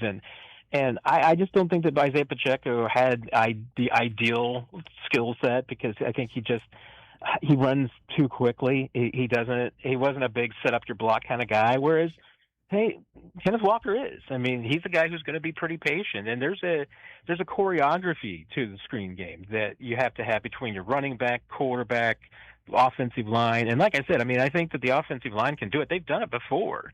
And these guys are good at what they do. So, I mean, this is an offensive line that you get them out on the screen with a running back. I think your running back is probably a threat to take it to the house just about every single time. It's just you have to have the right running back that's patient enough to wait for everything to develop. And Kenneth Walker is. And, I mean, even extensions of that. The Chiefs have been pretty effective with wide receiver screens, tight end screens. The whole kit and caboodle is there.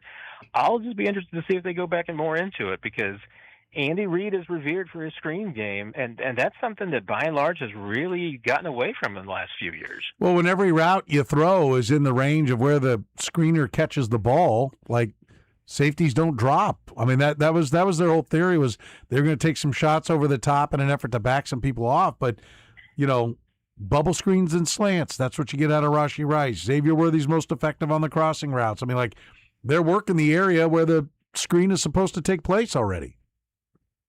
Yeah, there's a fair point to that too. And again, I mean, and this is a quibble I've had with some of the Chiefs receivers in the last year or two is just that it's not been everybody, but they have some guys that struggle selling it when they're not the target, when they're not the primary guy.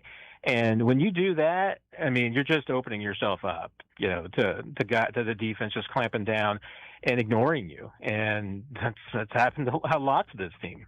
Yeah, I feel like, the fact that there's just such a limited number of routes that we actually see Rashee Rice run that, it's like, why are you respecting that he's actually going to go 15, 20 yards down the field? He never does. I think look, for a while we couldn't get him to throw the slant. I would sit there and go, how about the slant? Like, throw the slant. Now I'm like, they're walked up on you. Why not? I mean, even some of the slants that were effective for Rashee Rice, I mean, like, Mahomes it's at close range, but he was threading a needle where the DB was right there and was all over Rashee Rice immediately. Sometimes Rashee Rice was strong enough he'd run right through it, but there are other times, like, there was no, like... Or the inside linebacker. Well, I don't think any corner... I think every corner, that lines up opposite Rashee Rice is like, is he taking the slant or is this going to be a bubble screen? And, he takes a step inside, it's the slant, come down hard. But that's still tough to defend because he's big and he gets his body between the DB and gets his arms out and, Mahomes can get it in there and he catches it. But, what about if you came up and took that inside move like you were going slant and then stepped outside, went up the field 15 yards and out? Like, I mean, he should be on your hip and trailing. Eddie Kennison and Trent Green, that was like stealing. Like, do you remember one out catch from Rashee Rice ever? No. I mean, even Tyreek Hill had that in his game, and he's not a big guy. I mean, I was watching, I said this at lunch today. They were running back a bunch of the Chiefs playoff games on NFL Network last night while I was doing stuff. So it was just going on and on in the background. And every now and then I'd look up and I'm like, there's, Tyreek Hill showing and he has that great speed, so you got to respect that. But he'd be up, take a step in, and then come out, and Mahomes would hit him with the ball. And then he'd do that thing where he'd created enough separation that he'd turn around and he'd do his little hop step in front of the guy and decide which way he was going to go, try to set him up for then a move. I mean, that's how much time he had on that out to then go. And I don't feel like Xavier Worthy runs that route. I don't think that Tyquan Thornton doesn't. I mean, he was a glorified go route runner as well. I mean, that's what we're hoping, is that these receivers are much more complete. There's a whole route tree, because then you can get a lot more of the concepts, in play to create some more space for everything you want to do. Yeah, and I do think that's one difference that I think we are seeing with Chad O'Shea, and that I think he's going to emphasize that. I mean, I think he's doing what he can to try and teach those routes, but I always say it. I mean, again. And this camp almost shines a light on it, because there's a couple of positions, for instance, there's only 2 linebackers in this camp. So, Brendan Daly's, basically, I mean, he's got an assistant too. So, he and like Matt House can each of them individually coach a guy. There's 1 tight end, so Tom Melvin can individually coach a guy. There's a bunch of wide receivers. So Chad O'Shea's got his hands full. But at the same time, I mean, he's doing what he can to teach these guys, but as I always say it, I mean, if you want to develop those aspects of your game, if you want to figure out how to run double moves, if you want to figure out how to create separation, how to maintain your speed through making turns so you can beat guys, how to improve your routes, round them off so that you're precise and you're doing all the right things, there's not enough time on the field with the CBA these days, and no two-a-days and all this nonsense. There's no way that these team coaches can teach you up. You got to do it on your own. I mean, it's the same thing with tight ends and tight end U and offensive line guys going down to work with Duke Manyweather, O-line masterminds. If you're not doing that stuff between March and June, you're not going to get better at anything. And and that would be the one concern I would have with Rashee Rice, is that obviously between the surgery and his stint staying with the state of Texas, he lost a lot, and I don't know whether he would have used that time with instruction anyway or individual coaching. But I think and at least during the offseason, the work that we saw Xavier Worthy doing, I think we saw him doing a lot of things with Chad O'Shea, trying to improve those aspects of his game. And I think he's got those elements, but again, it's just, are you being asked to do it? Was the coaching good enough to get you to do it? Was the consistent, day in and day out, week in and week out reminders about how you're building things? Chad O'Shea's got a completely different approach to coaching than they've had in the past. So maybe that will be the key to untapping a little bit more of the creativity and the just extension of plays from this receiver group. Can I make a prediction? Curtis says something you want to add, that you want to add the exact same thing I did. Can I sure. Before you comment, let's just see. Okay. What were you going to say? I was going to say, Matt Derrick, tired of all this nonsense. Oh, okay. No, I was going to say all this. What a incredibly polite way of putting jail. His stay with the state of Texas. Be our guest. Texas. Spend 30 days with us. The Texas in a 3-foot by 8-foot cell. The Texas penal system. Our door is open. Come up with creative metaphors for things like that. Do you look good in orange? Tired of trying to mix and match pants and top? How about we call it a jumpsuit? During your stay, you'll get free food. We'll have workout facilities. Some of our best customers like to call it 3 hots and a cot. Yes. So. Yeah, but that was his stay. I don't know that I heard everything else you said because I was just so enjoying.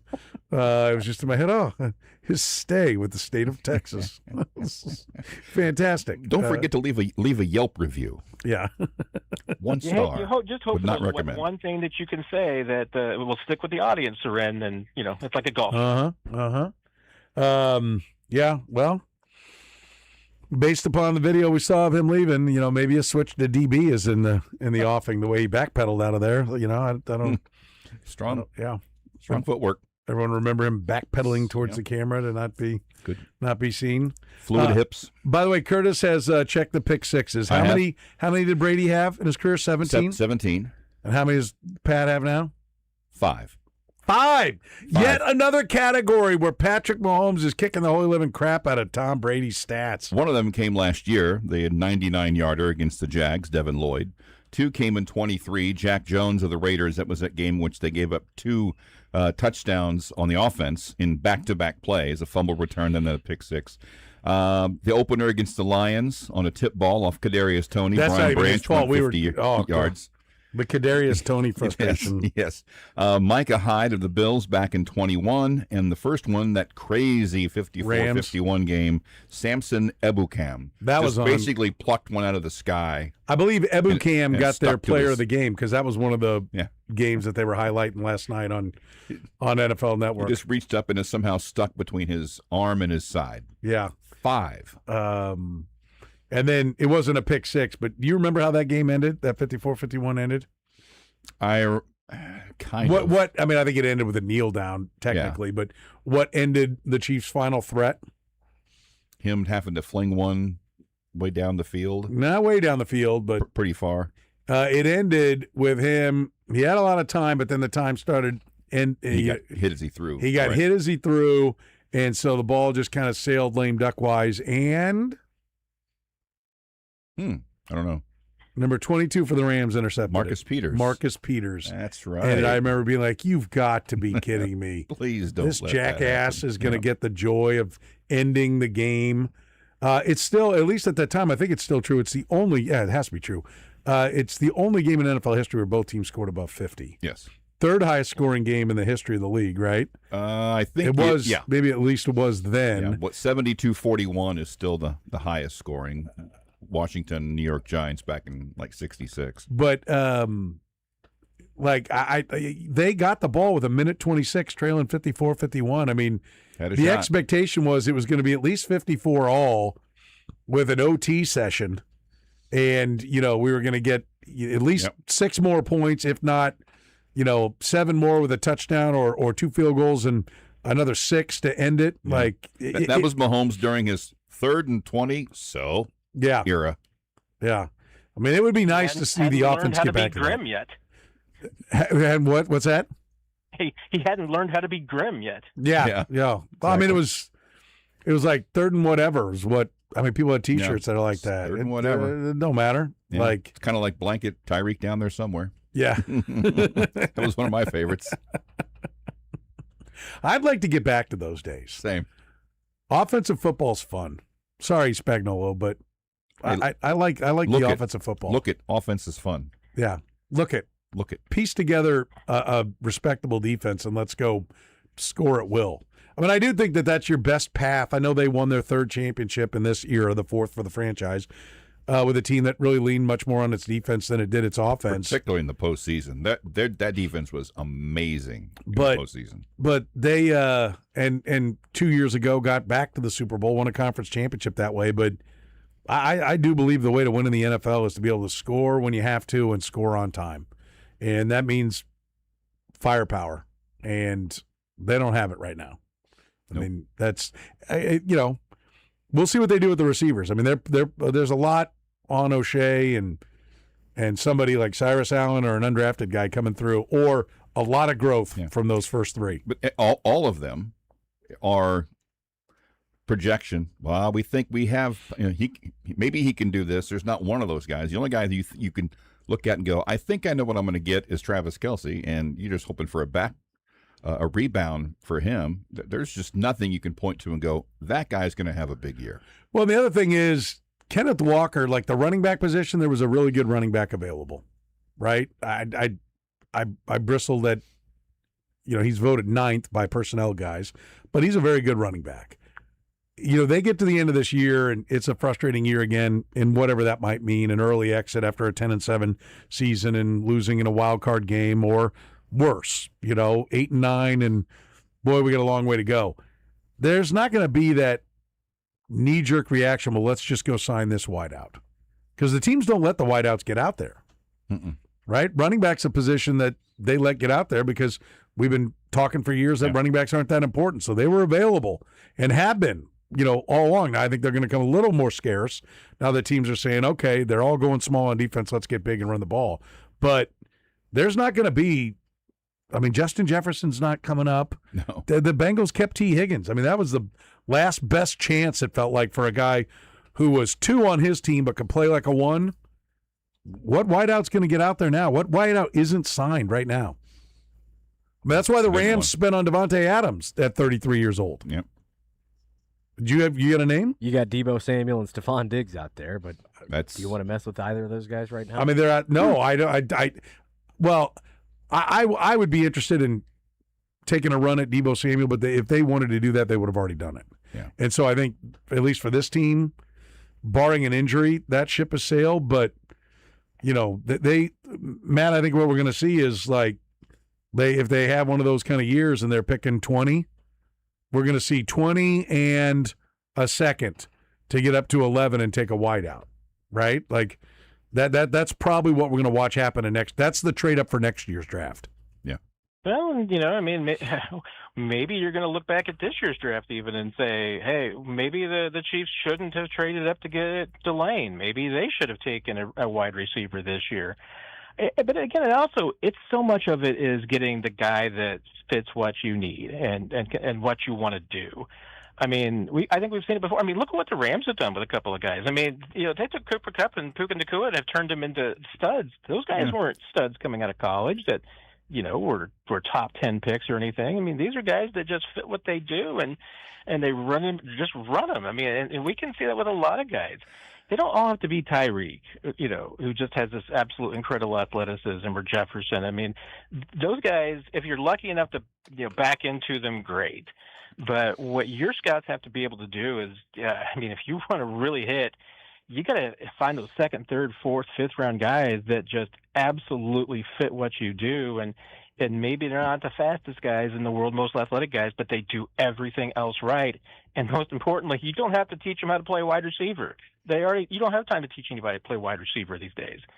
Yeah, I think you pick the guys who do what you do with the less important picks.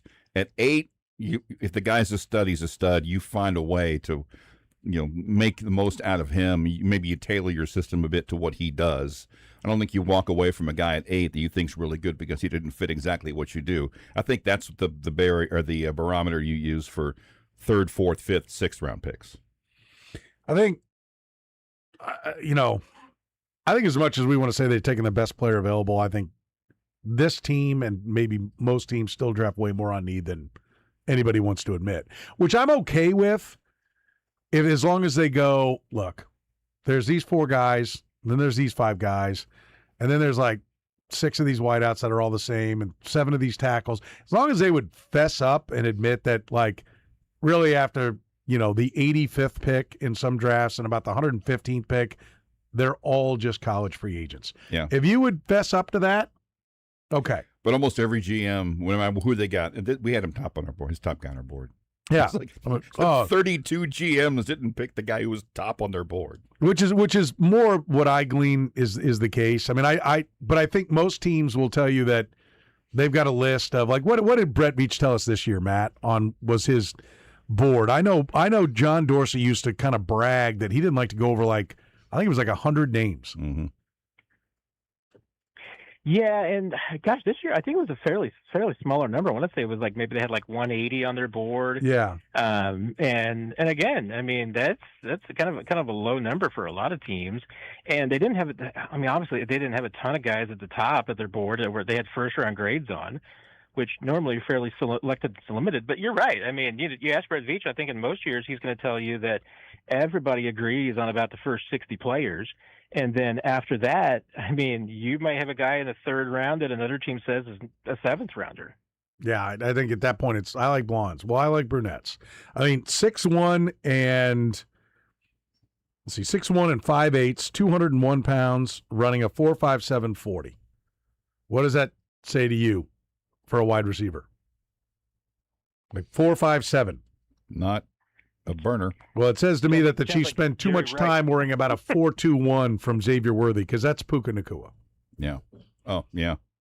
You know, and it also says to me that Sean McVay is frankly doing a better job with his route concepts, or they're doing a better job in coaching the wideouts, right? You get, like I said, you get the guys that fit their system. I mean, and they've done the same thing with tight ends. I mean, they just get guys that fit their system, and they're not, once again, not blowing the doors off anybody. They're not anybody that you had to compete for. They're guys that you're just barely paying, but they fit what you do, and it becomes very affordable, and it's a great system if you can make it work. I mean, the Chiefs kind of have been relying on the superstar system for a while, which is just on both sides of the football, honestly. You get your pillars on both sides, and then you just fill around them. And it's great as long as your superstars stay healthy and they play at that caliber. But, once again, I mean, even just one injury can really ruin you.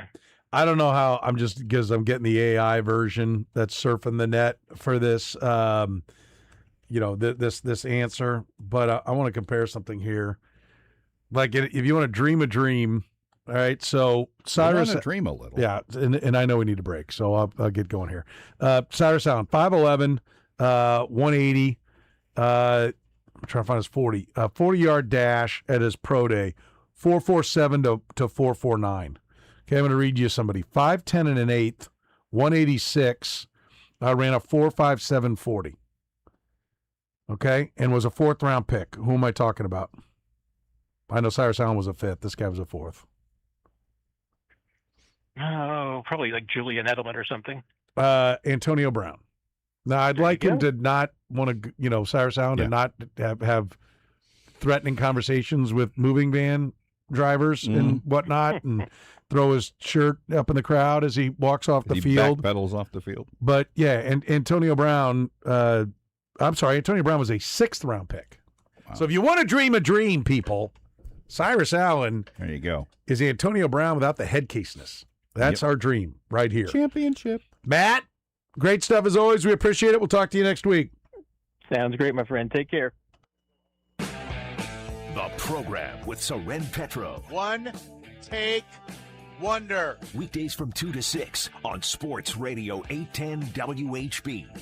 It's hot, and so are the savings at your neighborhood hen house. If you need to get some dinner going, how about those previously frozen, skinless, boneless chicken breasts? They're just $2.99 a pound. You're saving $1.30 a pound. You can find these specials and much, much more at henhouse.com. They raise their chickens. They're from Ozark Mountain Country. They're right down the road. That closeness equals freshness. That's why they win taste tests with their chicken. How about that whole classic beef tenderloin? Sold whole in Cryovac. Buy a couple, throw one in the freezer, get one going tonight. It's just $14.99 per pound. You're saving $2 per pound. Slice it up, make some steaks. You're ready to go. They've got all kinds of great specials back there, plus a great seafood selection as well. When it's hot, how about some crab legs or something along those lines?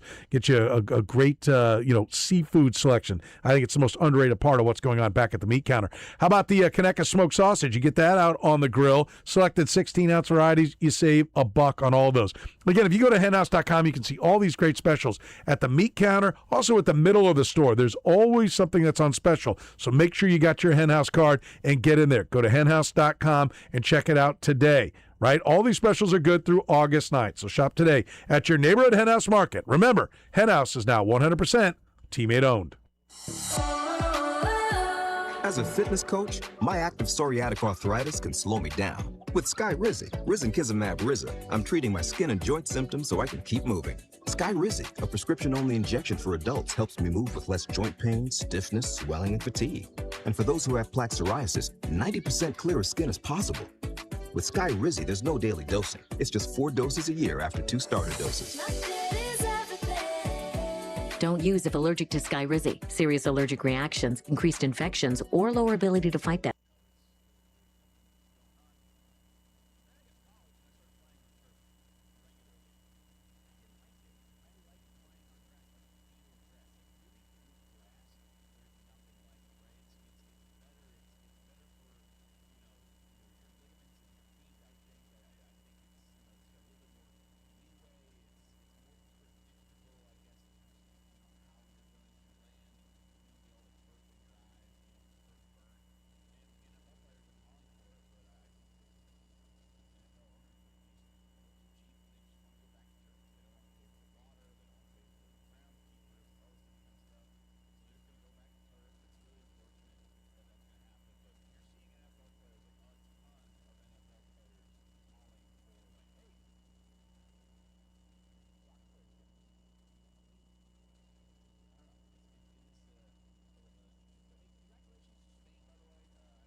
All right, welcome back here on the program here on Sports Radio 810 WHB. Wrapping up the second hour of the program. Coming up next hour, 2-minute drill. We'll go around the country talking to the people, covering the stories where they are happening.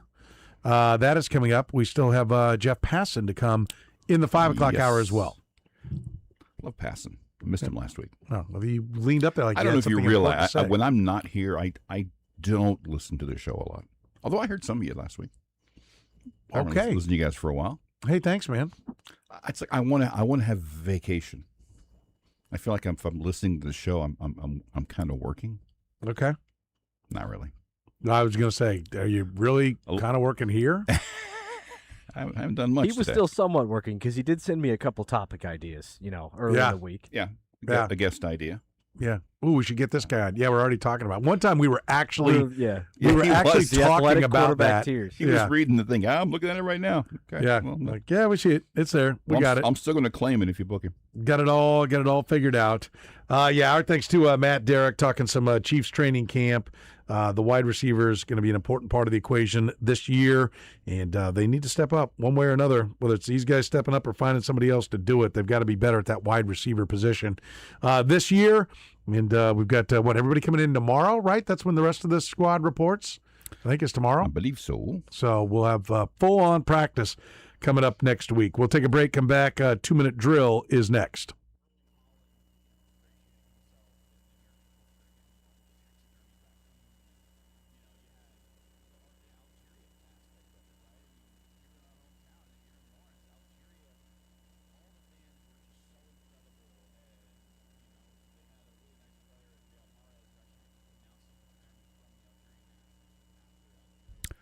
All right, Sal Perez, one of 5 active players to be the career home run leader for a franchise. Name any of the other 4. Brought to you by La Feta Delicatessen.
That's right. The 2-Minute Drill brought to you by Unlimited RV.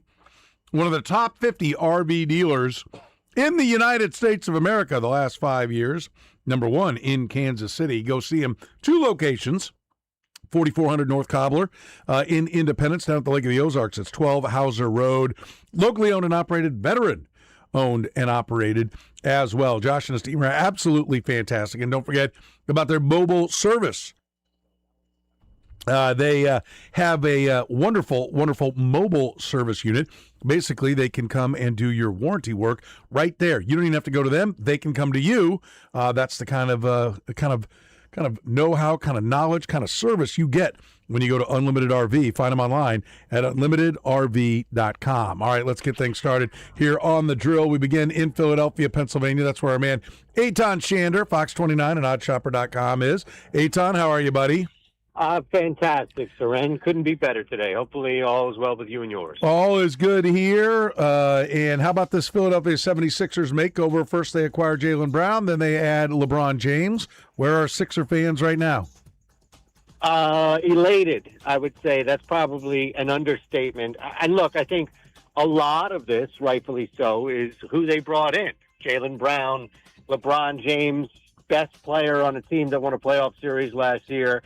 So there's an added level of excitement when you bring these two individuals in, when you look at the past and how they've failed mightily at doing anything remotely close to this, outside of maybe strong-arming a guy in a trade and then watching him leave after that. Signing free agents hasn't been the Sixers' strong side, if you will. So this has been fantastic right now. And look, a lot has to be played out, but this is the most excited I've seen Sixers fans in a long, long time, man. Apparently, LeBron's commute to work will be fairly long, but the traffic will all be in the air. He's going to helicopter between New York and Philadelphia every day. Is that the understanding that we're hearing? Brian Windhorst reporting this? Yep, and that's a big reason why he went to Philadelphia. Look, he wasn't going to go to the Knicks. The Nets are an atrocity. The Sixers make sense from a basketball standpoint, but this is one key element, Soren, that the Philadelphia 76ers have really failed to leverage with big, big names. Not even to the talent that he once was, but his namesake that he currently is in LeBron James is leveraging New York City. You are so close to New York, and there is this faux pas in the organization that they think they make every time that they even mention how close they are, what have you, because there's this fear that the Knicks will take them away, or now the Nets. That's just not going to happen. So leveraging the New York City real estate, which I believe business firms initially, and then what else that may come from it, that was a huge anchor to why the Sixers were able to pull him in there. So not shocked to hear this. In fact, I said this right away on Fox 29 the day in which all the news came down, Soren, was that this had a lot to do with New York City and leveraging business and brand up in New York City. So I can't say I'm surprised that he's taking a helicopter, but it is kind of funny. Yeah, it is. But that's the world we live in. We're almost to George Jetson, our flying cars. As he would be one of the first. Yeah, as LeBron will fly in. No offense, and listen, I'm not trying to jinx anything, but Kobe Bryant flew in a helicopter a lot. You know, I'm just like, yeah. I was in a helicopter once, and it's scary. Like at first, you get a little used to it, but man, okay, all right, we'll see. That'll be interesting. All right, how about the Phillies? Where are we looking? 302 on base percentage. Are we trying to get somebody who gets on base? Are we looking for pitching? What are they looking for? Well, if you look at the record of the top three guys, the third being Luzardo, Wheeler, and Garcia, Sanchez, sorry, you have a ridiculous, just overwhelming strength right there. And then everybody else, whoever goes out on the mound, just stinks out loud. So they need something consistent. Look, Christopher Sanchez, he himself hasn't been dominant, if you will, on the road. He has had leaks and issues just now. The most recent start that he had was clean, but it wasn't Cy Young dominant. Zach Wheeler's coming back into his fold. He'll start tonight against the Miami team that can't seem to do anything right. But ultimately, Soren, I still think you need a starting pitcher that can start a game in any round of the playoffs, including the World Series, without any hesitation. You get me? Look, we talked about Seaboldt for a long time. That's the type of guy that you would need here in this rotation. On-base percentage, yes, I agree is a concern. Kyle Schwarber behind Trey Turner. I think a lot of the numbers you see was that just a slow, kind of rough start for Trey Turner, who has come around into his own. I'm not worried about any other number for Kyle Schwarber than getting on base. However he does it. If the guy walks 5 times or hits 3 home runs or anything in between, that's what he's there for. I don't care about the strikeouts, what have you. You just need consistency. Alec Boehm in that 4th spot cannot disappear in the postseason. You're cooked if that happens. So that's where I would look. But primarily, I'm not even focused on the back end or the bullpen right now, especially with Duran there. But I'm not even focused on the bullpen, Soren. I need a starting pitcher. Yeah, okay. We'll see what they get done here. The Eagles are moving all-pro corner Cooper DeJean to safety. Is this right? After acquiring Rick Woolen in the offseason, that now they're going to go ahead and make this switch and juggle it around? Or does it even really matter? Is it like kind of like a hybrid slot corner safety type of deal, or is this a big deal being made out of this? No, I think it's the middle part, what you said, which is it's not that big of a deal. I think Vic Fangio and this Eagles secondary, especially as you mentioned with acquiring Rick Woolen there, is that this is becoming like positionless basketball in the NBA. You're still going to have lockdown corner spot, but a lot of the interchangeable area, especially for a guy like Cooper DeJean, is going to start to play a little bit more positionless. You have to put somebody down on paper in a position, but I think it will change, and I think it will shift a lot with coverages. Vic Fangio, and I know you were critical, as I am, of the Philadelphia Eagles, but one thing we can all agree on, this guy knows his stuff. I think he's going to mask a lot of where DeJean is. Some of it starts ahead of time pre-week where he's listed. A lot of it is going to be on the field where he starts motion, moving around, covering different individuals or spaces. I think this is part, or at least the start of that. Okay. By the way, is the fact that Nick Sirianni discovered ChatGPT for his pregame speeches a sign that he's admitting it's gotten a little stale? Yeah, I mean, where are we right now? I can't rip the guy because most of my success at my current company at OddsShopper comes from relying on Claude Code and Grok. I just, I've learned how to prompt it. But at the same time, 53-plus individuals are not relying on me to get them fired up. I don't know. I don't know what's going on with that guy. They seem to love him. If they don't put this thing together with a new offensive coordinator, Jalen Hurts, the A.J. Brown distraction gone, Nick Sirianni has to be either considered for firing or just gone at that point. The ChatGPT stuff makes them look weak, but real quick, I know we're under the gun here. The whole stuff that came out of the draft, I'll let anyone who's listening Google it, all the stuff, the stupid games he played, and then he went on and won a Super Bowl. So I don't know what to say right now. Yeah, no, I'm with you. It'll be, it's always fun. The wild and wacky world that is Nick Sirianni. Never stops, man. Fun from afar. Maybe not so much when you're right there in the middle of it, but it's been fun for us. It's maddening. Yeah, in the middle of it. Eitan Shander in Philadelphia. Great stuff, buddy. We appreciate it. Have a great week, my friend. You too, brother. Thanks, Soren. I've been to Reno, Chicago, Fargo, Minnesota. Eric Nordquist, K-Fan in Minneapolis, Minnesota. Eric, how are you, sir?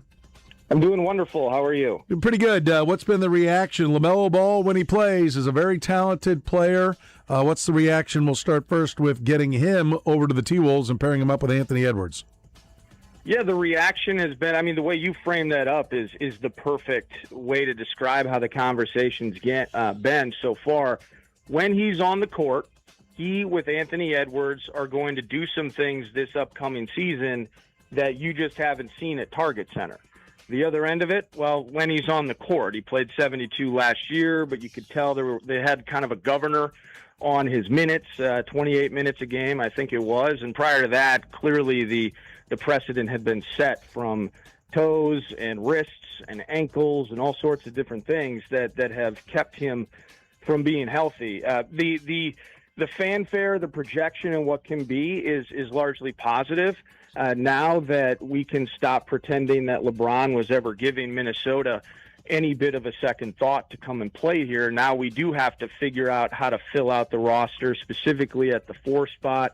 need a power forward in the mix post Naz Reid. Julius Randle, of course, moving on, and with the Achilles to Dante DiVincenzo, the roster just feels incomplete at this particular moment. But LaMelo Ball, they're pumped about it. He's going to have suits that match the color of his car.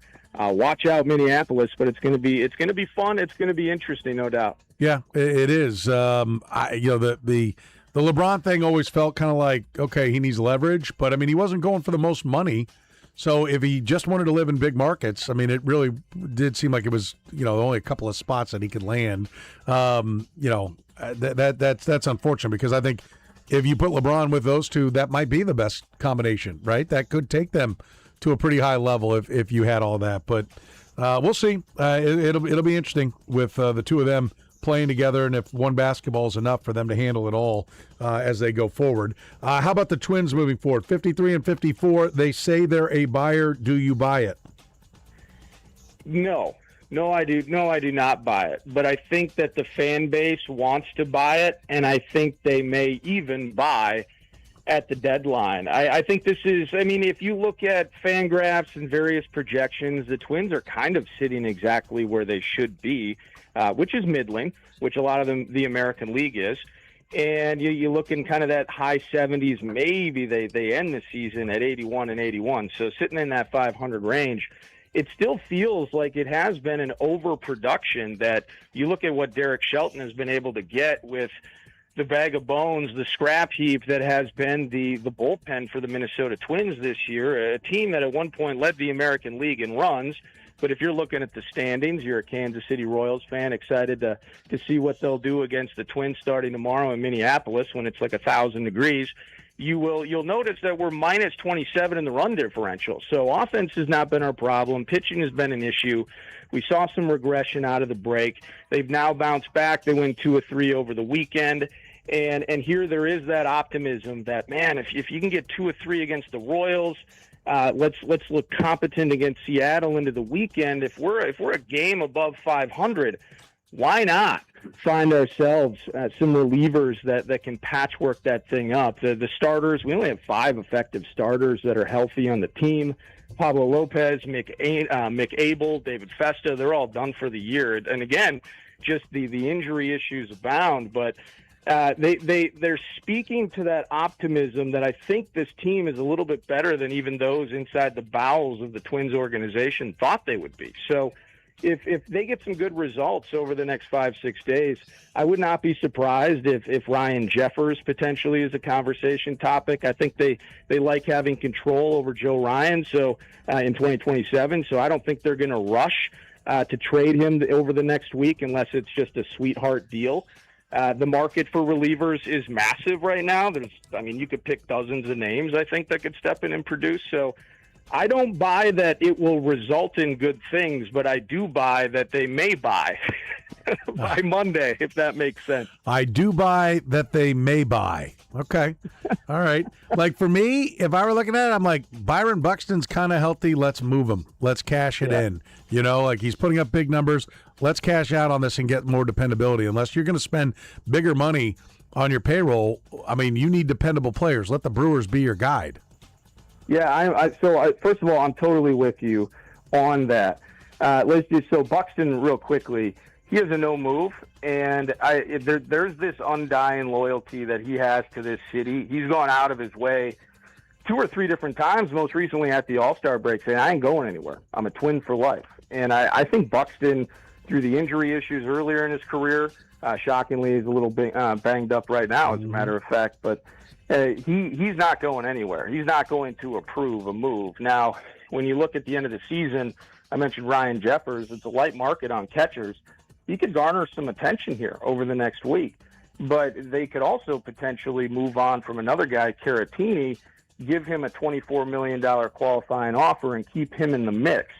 The newest Pohlad incarnation here in terms of ownership is really gripping it right now, still trying to figure out who, like a Royce Lewis. We've talked about him and the ups and downs. He just comes back from AAA. Does he have value at this moment? It's tough to say. So while I totally agree with you that if you can find value for some of these players, that in the end, starting over and really fostering the cultivation of these prospects in the minor leagues, that sounds like the right idea. But I think they're as worried as anyone right now about putting a competitive product in front of a very fragile and tenuous fan base. We got any idea where Kevin O'Connell's leaning on the quarterback competition? Oh, I still think I've framed it up on the radio as an unintentionally rigged game in favor of Kyler Murray. That comes down to equity versus just the 10 starts that we saw from J.J. McCarthy a year ago. He has been consistent and constant in the idea that it is a true competition. But again, J.J. McCarthy is not going to be able to offer any of us anything tangible until the games count. And I think that works in Kyler's favor. But there's no leans. There's no leans as of yet. We've talked about it. We still believe that in the end, there will be 3 quarterbacks on this roster, and that would probably include both McCarthy and Kyler, and even Carson Wentz. But in terms of who's favored, I mean, it's a massive, massive lean in favor of Kyler Murray. Even as it stands today, they report tomorrow. Yeah. All right. We'll see what happens. Great stuff. Eric Nordquist there in Minneapolis. Have yourself a great week, my friend. Yeah, you too. Take care.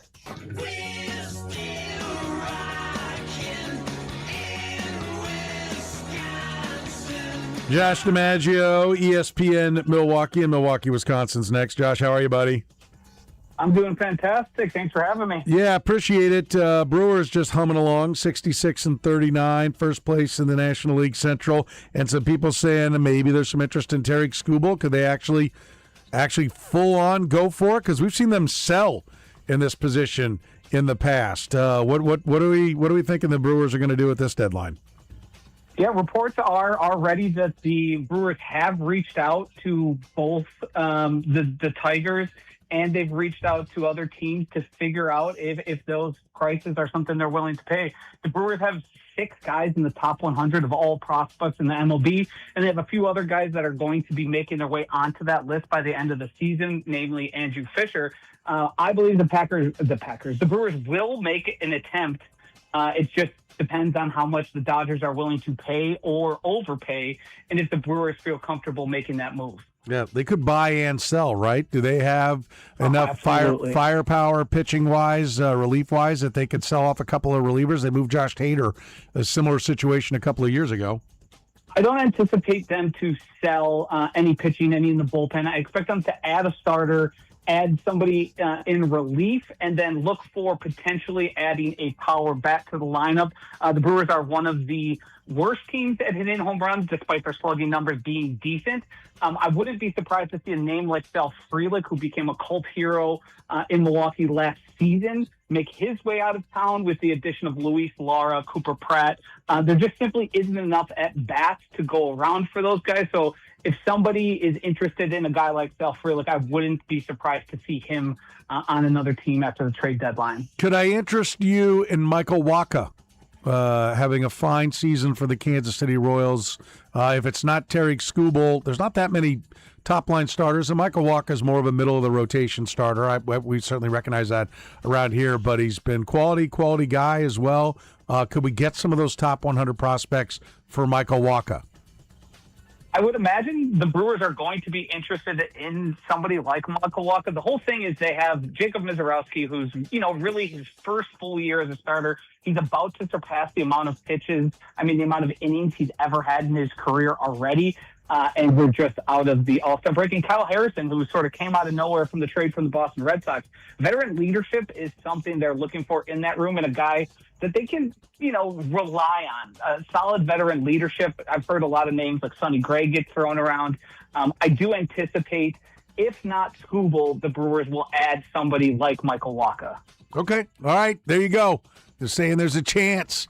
I like that. How much of, if they would go ahead and spend the prospects to get a guy like Terry Seaboldt, how much of that is because they're looking at Jacob Misiorowski and going, all right, we've got an elite force here, but probably not an elite force that's you're just not going to throw 66 balls over 100 miles per hour and have a career like Nolan Ryan. I hope I'm totally wrong. He's a Kansas City kid. I hope he pitches for 26 years with a blazing fastball the way Nolan Ryan did. But for the most part, that's usually the exception and not the rule. Is there a feeling that while this kid is healthy it's the time to strike. It's the time to put the other pieces around him and go for the World Series that they've never won? I certainly think that is a factor. I know the Brewers have been extremely high on Jacob Misiorowski and have always intended for him to be a starter. But when you're getting the performance you've got this year from him, you have to capitalize. People really wanted the Brewers to go all in 2018, and then in 2019, and then again in 2023, and then 24. It's been a long time for the Brewers to finally be a buyer and to move on from some of those big-time prospects that they have. Right now they have more infielders in the system than can even play on the infield. They're talking about moving Luis Pena, who's the second in the Brewers farm system, to outfield. Andrew Fisher would potentially move from third to first base because Jesus Mata and Cooper Pratt all need to play. They've got so much depth. A guy like Jet Lonnie simply has nowhere to go. So I anticipate the Brewers are trying to capitalize on what they believe to be. I mean, this is the best Brewers team ever to this point in the season. They're going to get to likely to 100 wins.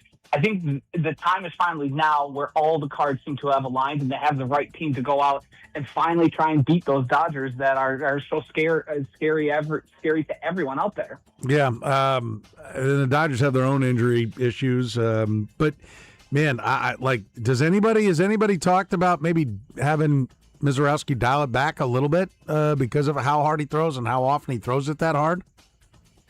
Yeah, I anticipate. So they skipped his start rate before the All-Star break, and then out of the All-Star break, they skipped that one as well. The past two outings have been shorter. He went 83 pitches yesterday, and he struck out 12 of 13 batters, went 5 innings. So I think as the season continues, they are going to try and conserve him as long as they feel comfortable with their lead in the Central, which right now is at 7 games. I do know they want to try and head for that bye, so they got to stay ahead of the Braves. But I anticipate some shorter outings for him as we lead up into the postseason. All right, let's talk about the Packers. First of all, where do we sit on the latest when it comes to Josh Jacobs? Josh Jacobs, no updates. Take that what you will. We have reached out for public records requests. We've been told when we know something, we'll let you know. So the update is there's no update as there has been since last time we talked. So the public records request means that the investigation is open, and so therefore there's nothing to made public. I'm curious, when do people, and it's not now, but this was the little trick Baylor played under Art Briles and ultimately brought his career to an end, is that the local police were all in on it, and they basically just left every case open and shut none of them down, and therefore nothing was ever made public until victims started coming forward. Has that been discussed at all? I know it's probably a little early for that, but I thought I'd plant the seed in your head for some things to maybe throw some pressure around up there in Green Bay. Nothing that specific. I think that's a fair point. As you know, Green Bay is a very small town, and the Packers are quite tied in with the law enforcement there as it pertains to their players and it pertains to in-stadium security.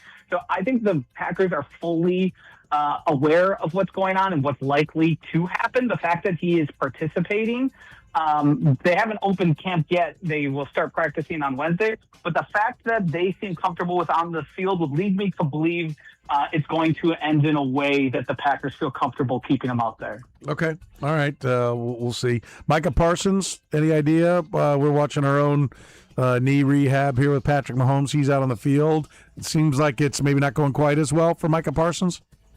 It is not. I think the minimum that we will see Micah Parsons out is 6 weeks. The Packers did announce some of the guys that'll be on the PUP. The names that you would recognize are Tucker Kraft and Luke Musgrave, which were their tight ends. But Zach Tom avoided the PUP list, as did Devontae Wyatt. They anticipate that he will be added, Micah Parsons, that is, to the PUP list tomorrow. It's just a procedural thing.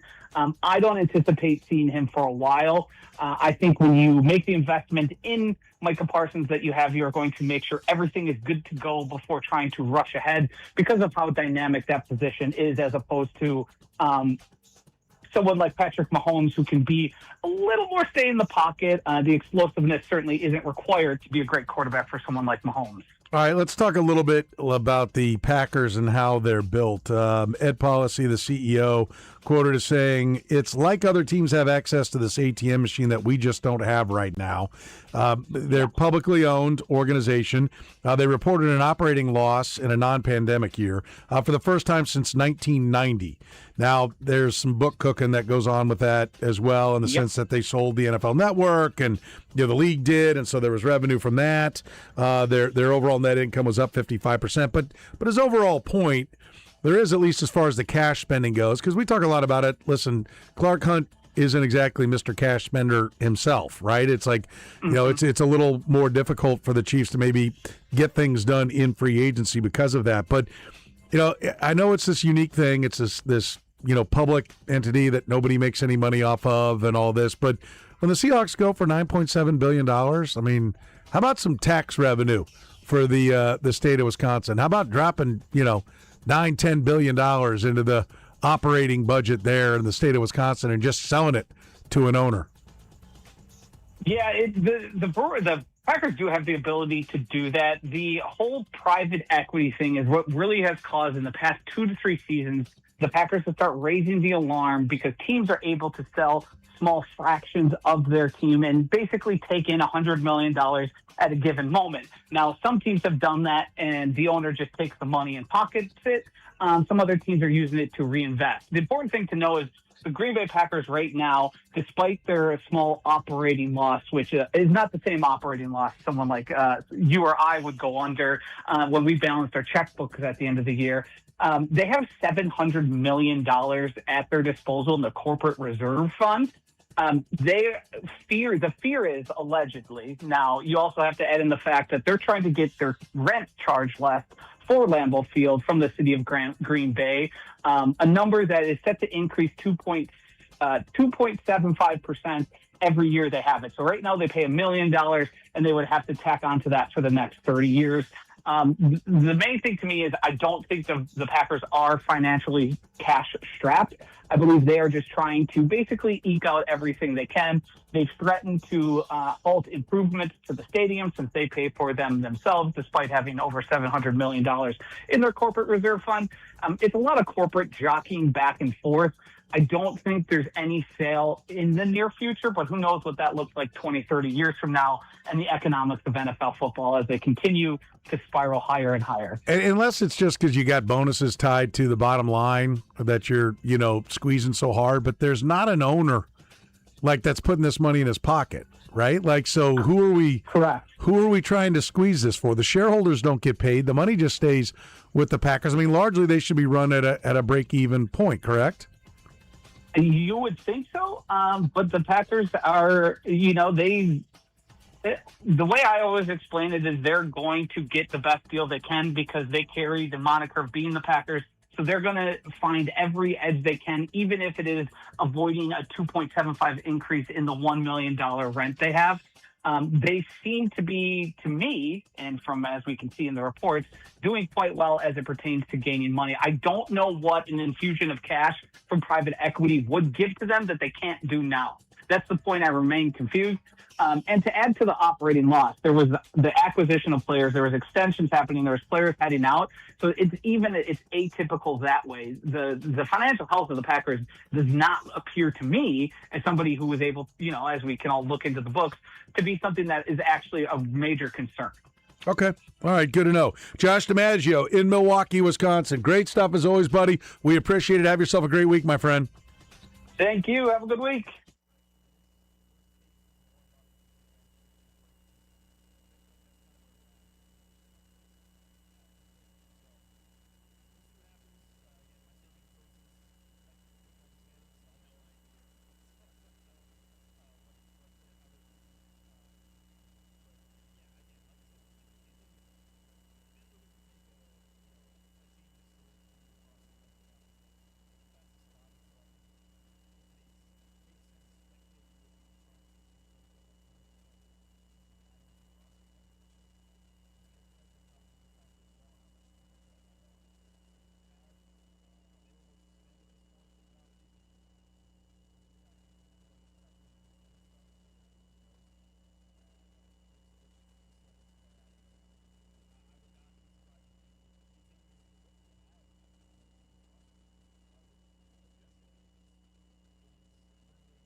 All right, the La Feta Delicatessen, end of the hour answer.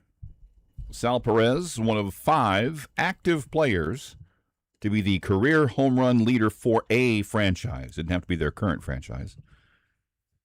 One of 5? Yes, 5 of the 30 teams, their active home run leader, their career home run leader is active. And not all of them are with the same team. So they're not on the team that they're the active home run leader for? Not necessarily. Some are, some aren't. So, for example, let me see if I get this thing. Shane Summers, give me this. If Freddie Fermin was the Royals' active home run leader playing for the Padres, he would count on this question. Yeah. Yes. Okay. 3 of the 5 are still with the team they lead. 2 of the others have moved on. Oh, wow. And Sal's one of them. Mm-hmm.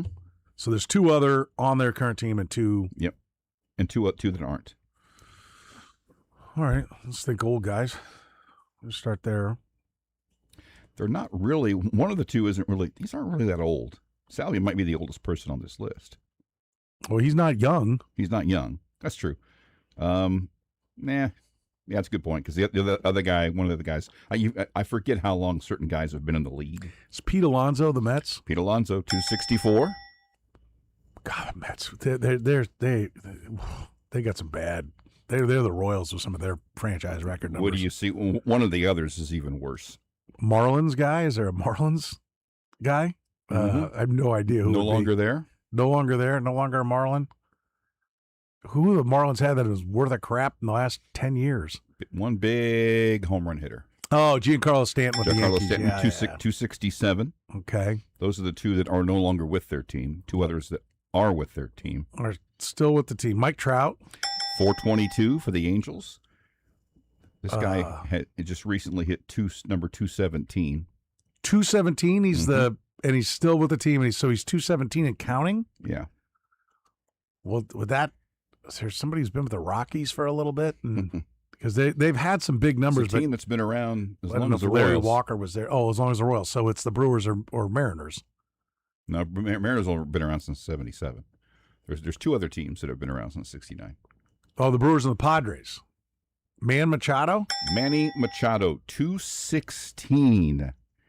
They've been around since the Royals in 216. Their career lead. That's awful. Their career win leader only has 100. But we do have to give them some grace in the sense that who wants to live in San Diego? Right. I mean, it's always cold or really hot. I mean, I think it speaks to the cost of living is even a bitch for big league ball players. Yeah, that would have to be it. Yeah, Manny Machado, 216. I think it was a couple of weeks ago because it was his birthday. I looked up the Padres' all-time win leader is 100. Eric Chow. Because we talked about the fact that the only thing he's really known for is giving up 4192 to Pete Rose. Interesting. That's amazing. Well, that makes me feel better about the 317 then.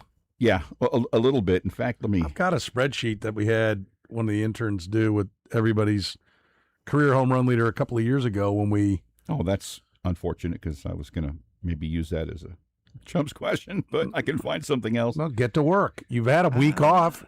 Do a little something on your time off. For God's sake. Look at the Padres. It was so bad that even like their second and third guys was like, as bad as 217 looks. Yeah, a second on the Padres, 163, Nate Colbert.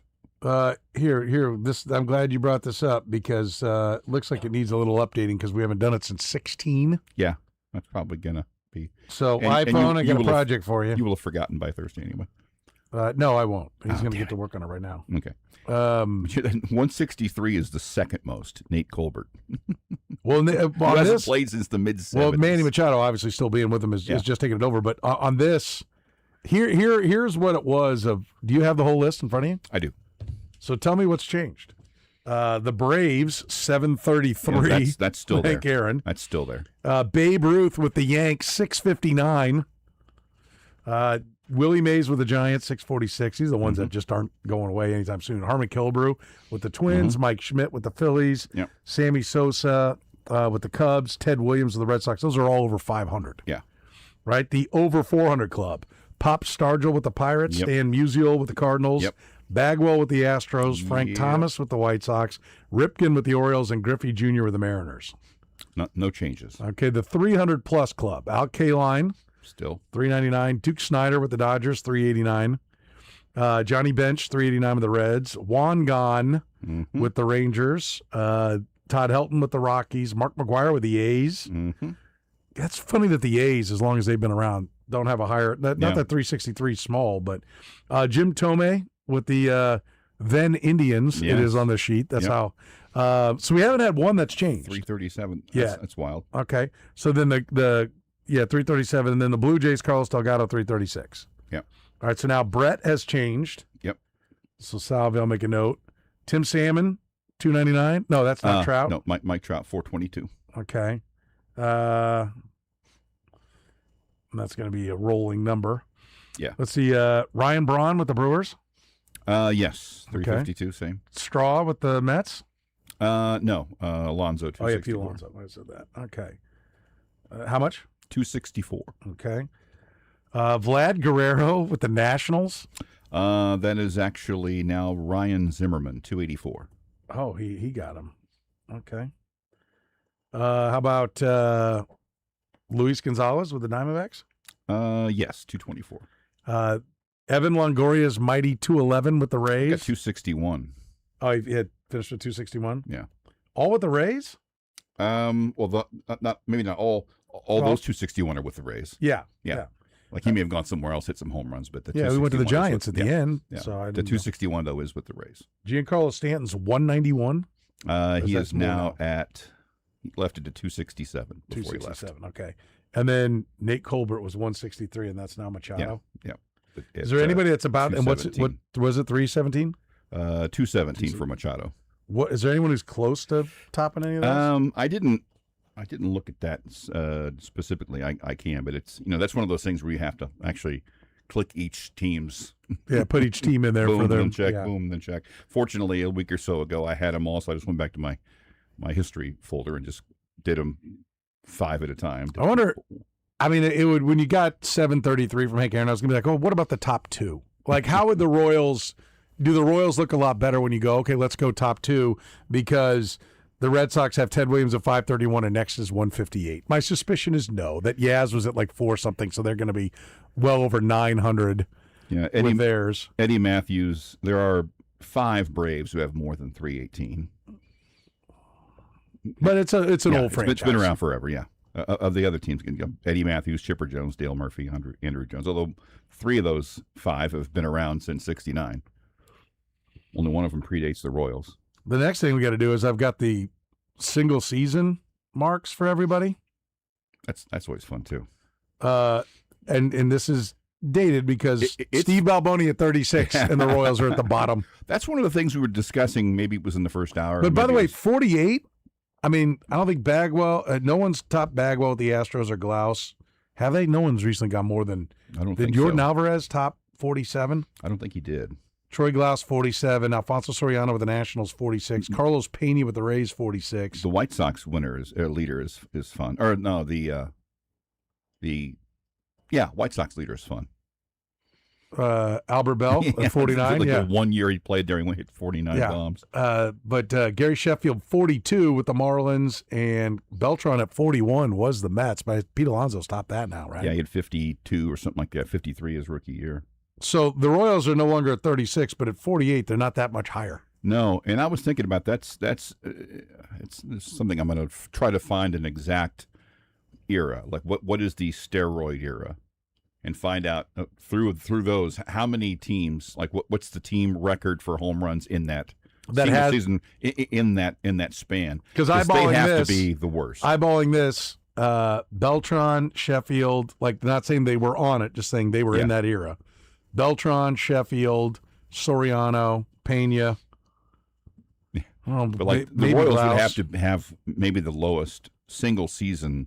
Sean Green with the Dodgers. Yeah. 49. Really. Brady Anderson. Fitty. Although that was steroid. Yeah. He was president of the club. Yeah, but I would imagine that the Royals single season high during that stretch has got to be the lowest, or close to the lowest in baseball. It's amazing they didn't that 36 lasted clear through that era. Yeah. And then some. And really only a couple of guys came close. Dean Palmer came close. By the way, it's a sidebar. Gaetti came close. A sidebar to that. Brady Anderson's not the Orioles single season. Oh, that's right. Chris Davis. Yeah, Chris Davis. Hit 52 or something like that. Chris Davis was like president of the turn and pull, lift and pull club. Boy, howdy. It worked. I mean, Jose Bautista, 54. I believe the pharmaceutical industry is alive and well in Toronto. Yes. The exchange rate is very nice. Because Jose Bautista went from the Royals releasing him to the Blue Jays hitting 50 home runs. Yeah, along with Edwin or trading him for nothing. Who hit a bunch of bombs. You're like, what is happening up there? Yeah. Bagwell still leads the Astros 47 in 2000. These numbers are. Yeah, the single season ones are kind of fun because you'll get, because of that era, you'll get someone, what? Like the Phillies have been around a long time, and Ryan Howard at 58. Yeah. Yep. Yeah, as many. I mean, Schmidt won 4 or 5 home run crowns and didn't come close to 58. 48 was the most he ever hit. Crazy. I mean, Jack Caglione should assault this number, should he not? Yeah. Someone asked me on through. I mean, he's going to be all that you hope he can be. He should. We're not talking about a guy absolutely this big, this committed to the home runs with this kind of power in the past that we're expecting to come out and go, oh, yeah, 32 this year. Like, no. Yeah. And so did Jose Altuve. I mean, what are we doing here? Someone asked me. They're over the same weekend. height. Oh, no, I'm sorry. One's 5'6", the other's 6'5". I juxtaposed the numbers. Brad on Twitter says, maybe Salvi's the permanent holder now, which is fine by me, seeing as he's my favorite Royal ever. I'm like, and he says, will the Royals ever keep another slugger 10-plus years to get a chance at that record? I can't help but think no. I'm like, if he doesn't break, if Jack Caglione didn't hit 319 home runs for the Royals, I mean, to say that if a player doesn't break the club record for career record for home runs, you know, it's a bad it's a step down or disappointment is a sentence that most teams, people who cover most teams, couldn't say. But with this one, yeah, because 318 ain't much for a power hitter was the 6th overall pick in the draft. If he ends up with 297, that wasn't what they thought they were getting when they drafted him, I would think. I would agree. I mean, I think, and the way he performed in the minor leagues. Yeah. If his Royals time ends with him not holding the record, there's 40 is the new 30. Like, there's no. Yeah. If you're developing a slugger, he should be hitting 40 home runs. Right? If he's, he only played 111 games because he had a stint on the DL. Okay, how many did he have? 32. Yeah. He played 155 this year. How many did he have? 46. Especially when he's 6'5", 250, and he's not here for his defense. Well, they like him diving around for balls. Or misplayed one over the weekend that I saw. It looked like that's one of those things you see at, the 3-2 complex and softball. But he's got a strong arm, guys. Yes. And when he's not using it, he's diving and hurting his shoulder. I argued with the half a dozen people that night on Twitter. Yeah, about on your vacation. Yeah. You didn't take a vacation from arguing with meatheads. There's something satisfying about arguing with someone when you absolutely know you're right.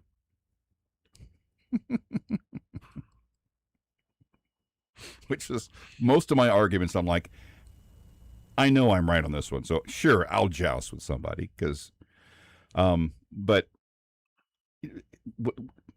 people get injured at first. Which position do you think is more likely? Someone countered with a bunch of outfielders that were big. He thought were big guys that didn't get hurt. I'm like, that guy's not big. 5'11", 200. Let me ask you a question. I mean, there was one guy who was. Did Shaq bring the ball up? No. Did Shaq play up top and look to drive down the lane? Like, there's some simple physics that are involved in this. Yeah. And I said, if you think, which position, first base or right field, do you think 6'5", 250 is less likely to get hurt at? And someone said, well, judging by Vinny, first base. I'm like, that's not. That's or most likely to get hurt. Most likely to get. Yeah. Well, I'm not comparing Vinny at first to anybody else at first. I'm comparing right field to first. You think Vinny Pasquantino wouldn't get hurt in right field? Well, where have all of Vinny's injuries come? All but one have come at the plate. The plate, yeah. There's the one, the wrist, where he reached out, which I would offer up that had you found a first baseman and put Vinny at DH, he wouldn't have been hurt then. Yes. But I think I give Vinny mad props, as long as we're going to talk about it. I give him mad props for making himself a better defensive player. Yep. He's done a nice job. He's been picking it well. I got no problem with Vinny playing first base. And I got no problem with Vinny spending his entire career with the Kansas City Royals. Just make it fit. Yeah. Make it fit. Like, when you're winning 86 games and going to the playoffs, we don't spend a lot of time bitching. But you've done this, and you're not winning 86 games this year. Yeah. So I don't even need to sit and go round and round with the I love my team so much I'll apologize for anything they do crew. I don't need to. All I need to do is go scoreboard, standings, record. Mm-hmm. Like, if this is such a brilliant idea, why isn't it? Well, it's on all these other things. Okay, so those things we excuse, and this one we defend. And if you attack one of the other things they bring up, I guess it must be Matt Quatrero and not having his crystal ball of which one of the 5+ ERA relievers is going to be hot that night. Yeah, that's where the answer lies. Good call. Let's get rid of that bastard, because that's clearly the problem. Hashtag sarcasm for those that might be new to the program and not picking up on it. I mean, again, I don't have venom yet for him being out there, but I will have venom opening day 27. I will have venom. I'm not saying I'm going to call for anyone's job, but I'll be like, multiple trade deadlines, multiple off seasons, and you're still running the 250-pound guy around the outfield. I don't like it. I don't like it. I didn't like it when it started. I don't think the results have been good enough to warrant it. Yeah. Well, but at least he's raking. Oh, wait a minute. That's not happening either. Oh, yeah. Sarcasm. Thank you. There it is. Thank you. Thank you. A little bit frustrating. R.I.P. Bill Moffitt. Yeah, that is true. We'll take a break. More here in the program next.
So the kid says nothing, sitting over there like a bump on a log. iPhone I'm talking about here. Mm. And he turns to me and goes, yeah, is this the kind of spreadsheet you're looking for? And he has like the whole home run thing already done. Ah. I go, did you just AI that? Is that what claiming no? Yeah. But, I've got college kids. I mean, I think they're all AI and everything. So you better hope this AI crap works. Probably. Because I don't think any of these professors are sniffing out the fact that AI is doing everyone's homework. When it becomes, makes me feel better about myself. When it becomes a bit on South Park, whenever it becomes Have they done that? Parody. Oh, yeah. There's a whole deal about how Cartman becomes brilliant because he does everything through ChatGPT. There you are watching new TV, first run TV. When I was in South Park last summer, when I was out in Colorado, we had some downtime. We were watching some South Park episodes. Okay, all right. I'm happy. Yeah, I went to Colorado and I watched television. Yeah. How about that? Kurtis drove all the way to the mountains to sit and watch TV. By the way, while I have a moment, just throw out some. You didn't do a lot of hiking? No, I didn't. Oh. One of us did, wasn't me. I was like, oh, that must have been fun. Change that channel. The couple that I went out to. By the way, since you're all worked up into a froth, can you hand me that remote over there? The couple that I went out to see, our friends Amy and Tom Cotton, that their wedding anniversary was Saturday. On Thursday night, they welcomed their first child into the world. Oh, wow. Wesley. So are you trying to justify the fact that this was not a shotgun wedding or something there? Is that why we're getting the dates on that? I just learned about it over the weekend and wanted to toss it out. Well, there. Congratulations. They still live in Denver. Chiefs fans living in Denver. What a week for the rest of the time. First child's birthday, wedding anniversary, 2 days apart. For the record, I'd like to point out that my firstborn was 17 months after my wedding day. So there's a friend. I was sitting over at their house, kind of looking at some of the things on the wall, and they had a thing on the wall like dates: his birthday, her birthday, first day, blah blah blah blah. Child. And I was looking at it, and I went, I'm looking at the date of the wedding and the date of your first. And before I could finish, he goes, "Yep, wedding night, baby."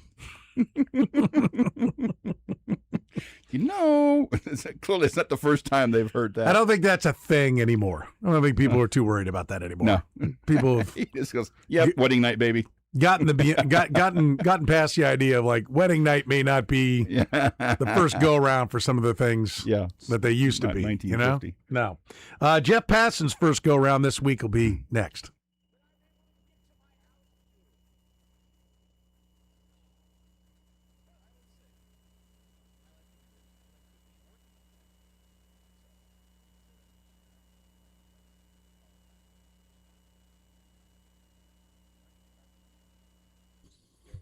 All right, who is third on the Royals in career home runs? Brought to you by La Feta Delicatessen.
Let's talk some baseball with Jeff Passan. He's brought to you by our friends at Joslin's Jewelry. Listen, the best gifts aren't measured by their price. They're measured by the memories they create.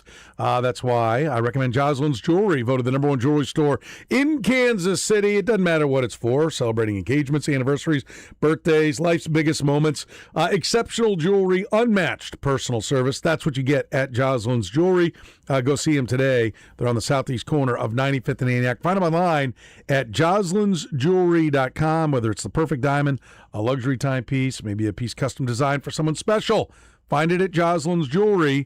Go see them today. Like I said, 95th and Antioch, southeast corner, Kansas City's trusted jeweler for decades. You can find them online at joslinsjewelry.com. Let's welcome Jeff Passan to the program.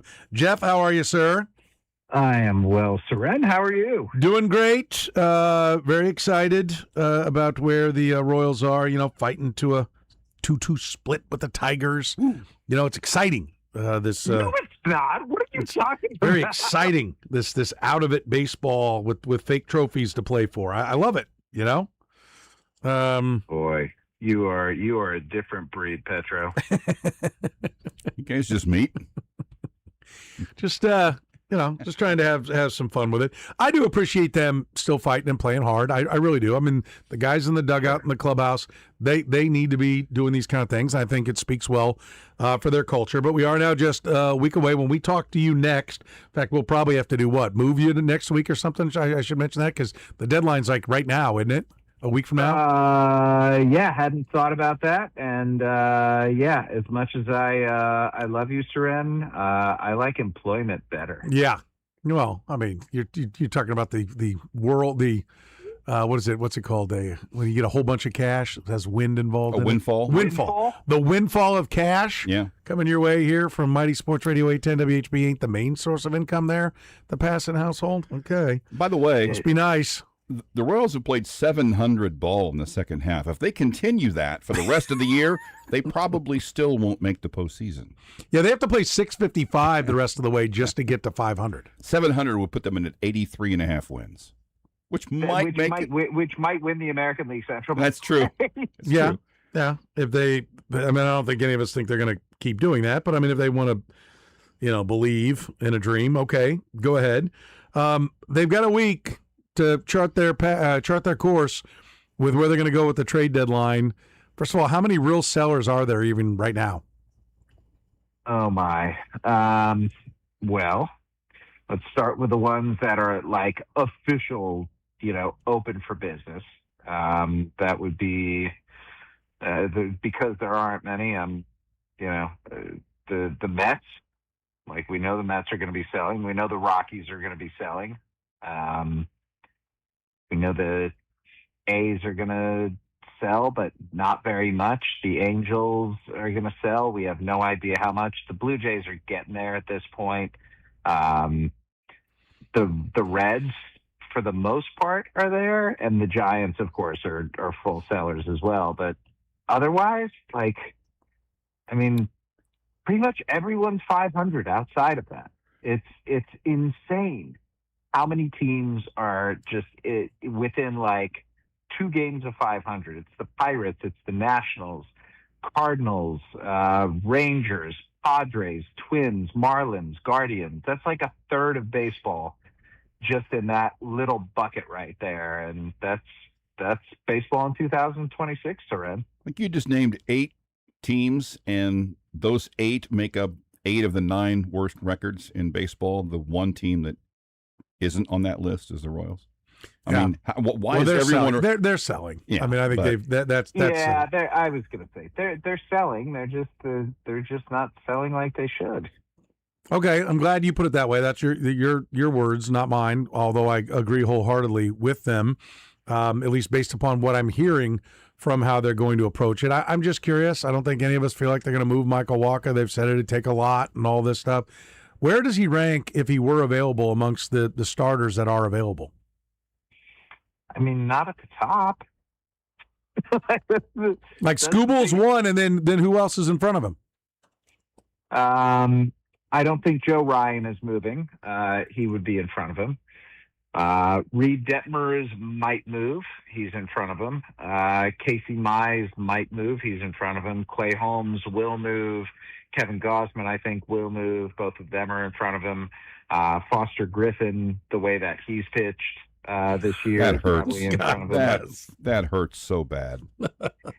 I guess, but Foster Griffin, like in his late 20s, went to Japan, and I don't know if I look at this as like a Royals failure. Oh, I do. Oh, I do. No, I 100% do. I absolutely do. 100%. Can you tell me why? Because their pitching development was a hot mess. I mean, it was a hot mess. They developed about one real starter their entire tenure under the Dayton Moore era, and that was Giordano Ventura, and unfortunately he tragically passed. But even Danny Duffy was kind of a starter and kind of not. And then after that, that's it. I mean, they could not get pitching up. And I'll say this, I do get, listen, sometimes you're not going to nail it on all of them. And so I get it. Some are going to get away and they're going to click somewhere else.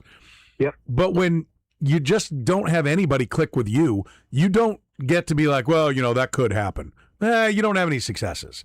And the fact that he had to go overseas to figure out how to make it all click is disappointing. But if you had the people in place to find whatever pitches he's found, it could have clicked here. And that's why you have coaching. I can't stress enough. You know what would make me happy? If the Royals did nothing personnel-wise this offseason, but went out and hired 3 pitching coaches for $1 million plus. And 3 more hitting coaches for $1 million, and just made sure that they overwhelm the coaching department. Like, we got multiple guys. Who do you click with? You click with this guy? Go work with him. Like, get this going, because there are plenty of those Foster Griffins. Eric Fetty's one of those guys. There's, the guys that kind of bounce around. Some of it's they just got to grow up. They got to realize they're about to not be a professional baseball player anymore, and that's what it is. But find those guys on other teams and go get them. I mean, that's the game that you got to play, and you need to be the best at it. And you are nothing you said there, Soren, is wrong. I think the reason that I would give the Royals a pass on Foster Griffin is looking at what the market was this winter. Foster Griffin signed for 1 year and $5.5 million. He got less guaranteed than a guy named Ryan Weiss, who I don't know if he's thrown even 24 innings in the big leagues this year for Houston. I don't think anybody saw this coming from Foster Griffin. So if it's just the Royals missing out on their own guy when other teams see it, then yeah, I think that's problematic. If it's a guy 4 years after he was last in your organization, suddenly figuring things out in his early 30s, I just think that happens sometimes, man. And I don't look at that as an indictment on the Royals. Listen, it's not tops of my list, but I think it's a reminder of how you failed with a guy that did have talent. Right. It's also a little bit of a, hey, they took him. There was talent there, right? They just couldn't develop it. So it is a little bit of a, make good on whoever it was that, was the guy that said, here's who we're going to take. We're gonna take a high school pitcher in the first round. I mean, yes. I'm looking. You said nobody could have seen it coming. In Japan, right? That's where he was, right? Yeah, he had a 1.62. Yeah.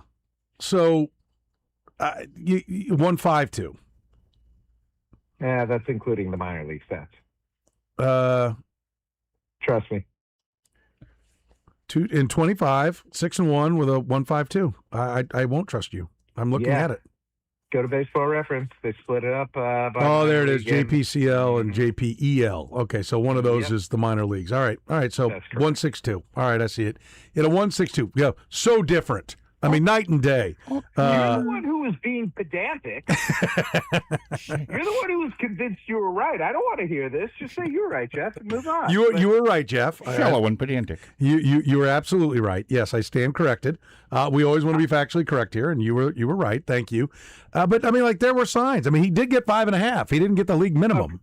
Okay. Yes, that is correct. But I also think $5.5 million for an arm on a big league roster is essentially saying we really don't believe that much in you. We're just hoping to catch lightning in a bottle here. And that's precisely what the Nationals have done. And I give them credit, just like the White Sox deserve credit for being willing to pay Eric Fetty, more in his first year back from Korea after he won the MVP there. So look, you want to be the organization, Soren, that signs these guys, not the one that gives them up. And I think the Nationals deserve plenty of credit for saying that this is somebody who we should be willing to outbid everyone else on. But if we're taking the name away, if we're taking the ERA away, like you introduce numbers into this situation, the number that most teams got stuck on was 92, and that's his fastball. And generally speaking, 92-mile-hour fastballs, even from the left side, don't play very well in modern Major League Baseball. And I think the issue here was that Foster Griffin is something of a throwback. And I'm not going to say that. In what way? I mean, just the lack of velocity? Or is there something else? I was about to say, I think this is not going to be a direct comparison because I don't think he's exactly like him. But Foster Griffin has a lot of Seth Lugo to him. He throws 7 pitches, and he has really good command of each of those pitches. He does not lead with his fastball either. He's a cutter-first pitcher. And when you look, Soren, at archetypes, that's how a lot of these teams, it's why Dylan Cease, in spite of some of his performances, including the most recent year when he had an ERA that was well over 4, got $210 million. And why is it? Because when you look at a pitcher with his size, with his track record, and with his stuff, in the same way that the Phillies did with Zach Wheeler, you feel like you can project it out to more. When you have somebody like Foster Griffin who doesn't have an elite pitch, let alone an outlier pitch, he's just got a bunch of stuff that he knows how to sequence well, and he's an intelligent pitcher. And most of the time these days, teams are going to bet on stuff. Okay, 99 out of 100 times they're betting on stuff because stuff tends to play better than command, better than know-how, better than feel, better than moxie, better than all these other, in some cases, difficult to measure characteristics that pitchers without extreme velocity tend to rely upon. So, but would you agree that whether they're coming from Japan or coming from Korea or just being recycled around the big leagues, there's a guy like him every year? Yeah, most years there's a guy like it. And especially if I said, okay, from $5 million on up to $15 million, there's one of those every year. Yeah. There's for sure room there. And frankly, if Michael Wacha and Seth Lugo signed on with the Royals coming off a 100-loss season, they were those guys, right? And instead of the Royals being like, we'll find another one, they're like, well, we can't lose them. I mean, listen, they've both been fine, very good pitchers for the Royals. I'm thrilled that they're making the money they're making. They're good guys. I'm not down on them, but I am down on the fact that it kind of feels like when 24 happened, the Royals decided this is our championship core, and it can't be messed with. And I think that's part of the reason why they've eroded over the last 2 years. I think you're onto something there, and I think I haven't thought of it in the terms of the way that you put it, but I think that's a very astute observation by you. And that's why they should look at this and say, like, I know we don't want to lose Michael Wacha, but we like we were talking to Milwaukee on the drill, and they're like, yeah, they need they want a starting pitcher. And I'm like, okay, and they've kind of been, and I'll ask you, how serious they've been linked to Tarek Skubal. And that's usually not what they do. They usually sell pitching at the end of the year and don't go give up prospects to get anybody. But I do feel like it's kind of a different time now there with Jacob Mizorowski doing what he's doing. Like, okay, let's go for it. This is the time. We've amassed this great farm system. Let's use it. Let's go for it. Let's do everything we can for our fans, which they've done before, to their credit. They went and got Zach Greinke. They went and got CC Sabathia. They've done that before, but it's been a little while since they've done it. But, I like if they can't get to Skubal because the Dodgers or somebody else blows them out of the water, then a Michael Wacha, that's a farm system that's rich with prospects. And if they're in a go-for-it-now mode and he's the best guy they can get, they could probably put a pretty good deal together. Don't disagree with you on that. Okay. You're not getting a top 100 prospect for Michael Wacha, though. Not even one? Nope. Does that change your calculus? I refuse to accept that. It's not what I want to hear, and I'm an American, and what I want to believe is true is true. That's how it works in this country. So I reject fine. your process. You can believe what you want, or you can believe what I tell you. I'm going to believe what you tell me. We have a choice. I'm going to reluctantly and angrily believe what you just told me. So let's look at 1 year and low dollar deals for starting pitchers this past offseason. Chris Bassett, 1 year, $18.5 million. And Nick Martinez, 1 year, $13 million. That's a big ding, ding, ding. Michael Soroka, 1 year, $7.5 million. And that was lower, I think, because he liked the idea of being in Arizona, but that's, good deal. Adrian Hauser, 2 years, $22 million. Cody Ponce, 3 years, $30 million, coming back from Korea. We're going to see him. Justin Verlander, $13 million to go to Detroit. That's a big stinker. I was wrong. Ryan Weiss got $2.6 million, but Tyler Mahle, $10 million. Max Scherzer, $3 million. Griffin Canning, $2.5 million. Dustin May, $12.5 million, pretty good. Chris Paddock, $4 million. Eflin, $10 million. Like, there's a lot of fart noises here, dude. And I understand Foster Griffin's been excellent, but when all of this, the point of reading all of those off is to show just how difficult it is to nail that mid-tier market for starting pitching. There aren't a lot of hits every year, and Foster Griffin's more the outlier than the rule. If I was going to pick one of your guests this week to use the term fart noises, Jeff would not have been high on the list. The program bingo, like you didn't have it? Yeah. Runny, I feel like I'm the one seed there, man. Well, farts are hilarious. I'm 45. No, wait, I'm 40. Oh, yeah, of course. I'm 45 years old now. Uh-huh. I turned 46 in a couple months. I'm 45 years old now, and I still genuinely believe that farts are the funniest thing that a human being can do. You're pushing an open door in this room. But I also would say you are definitely the one seed on somebody who would use that and have someone go, that actually makes a lot of sense. Yeah. Yes. Yeah. To use it in an educated fashion, learned fashion. Pretty good. Yeah. You're the guy I would pick for that. King of the fart noise, Jeff Passan, is with us here in the program. While we're on that front, not the fart noises, the Brewers, Mizorowski, 66, I retweeted one of your tweets about this is what it looks like when a guy, is leading the league in 100-plus mile per hour. He's dazzling. I love it. I hope we see lots of him. I hope he's Nolan Ryan part 2, and he's going to win 330 games and strike out 5 million, right? I hope that's the case. But is part of the Brewers, if they are indeed actually going to make a run at Seaboldt, them going, we've got this special thing, and it's probably not going to last that long, so let's back it up and go for it. Yep. I think you nailed it. I think they understand that as long as Mizorowski is healthy, that's their window. Like, it is firmly open at this point. And what's the point? It's like you're not in a contest to build assets with value.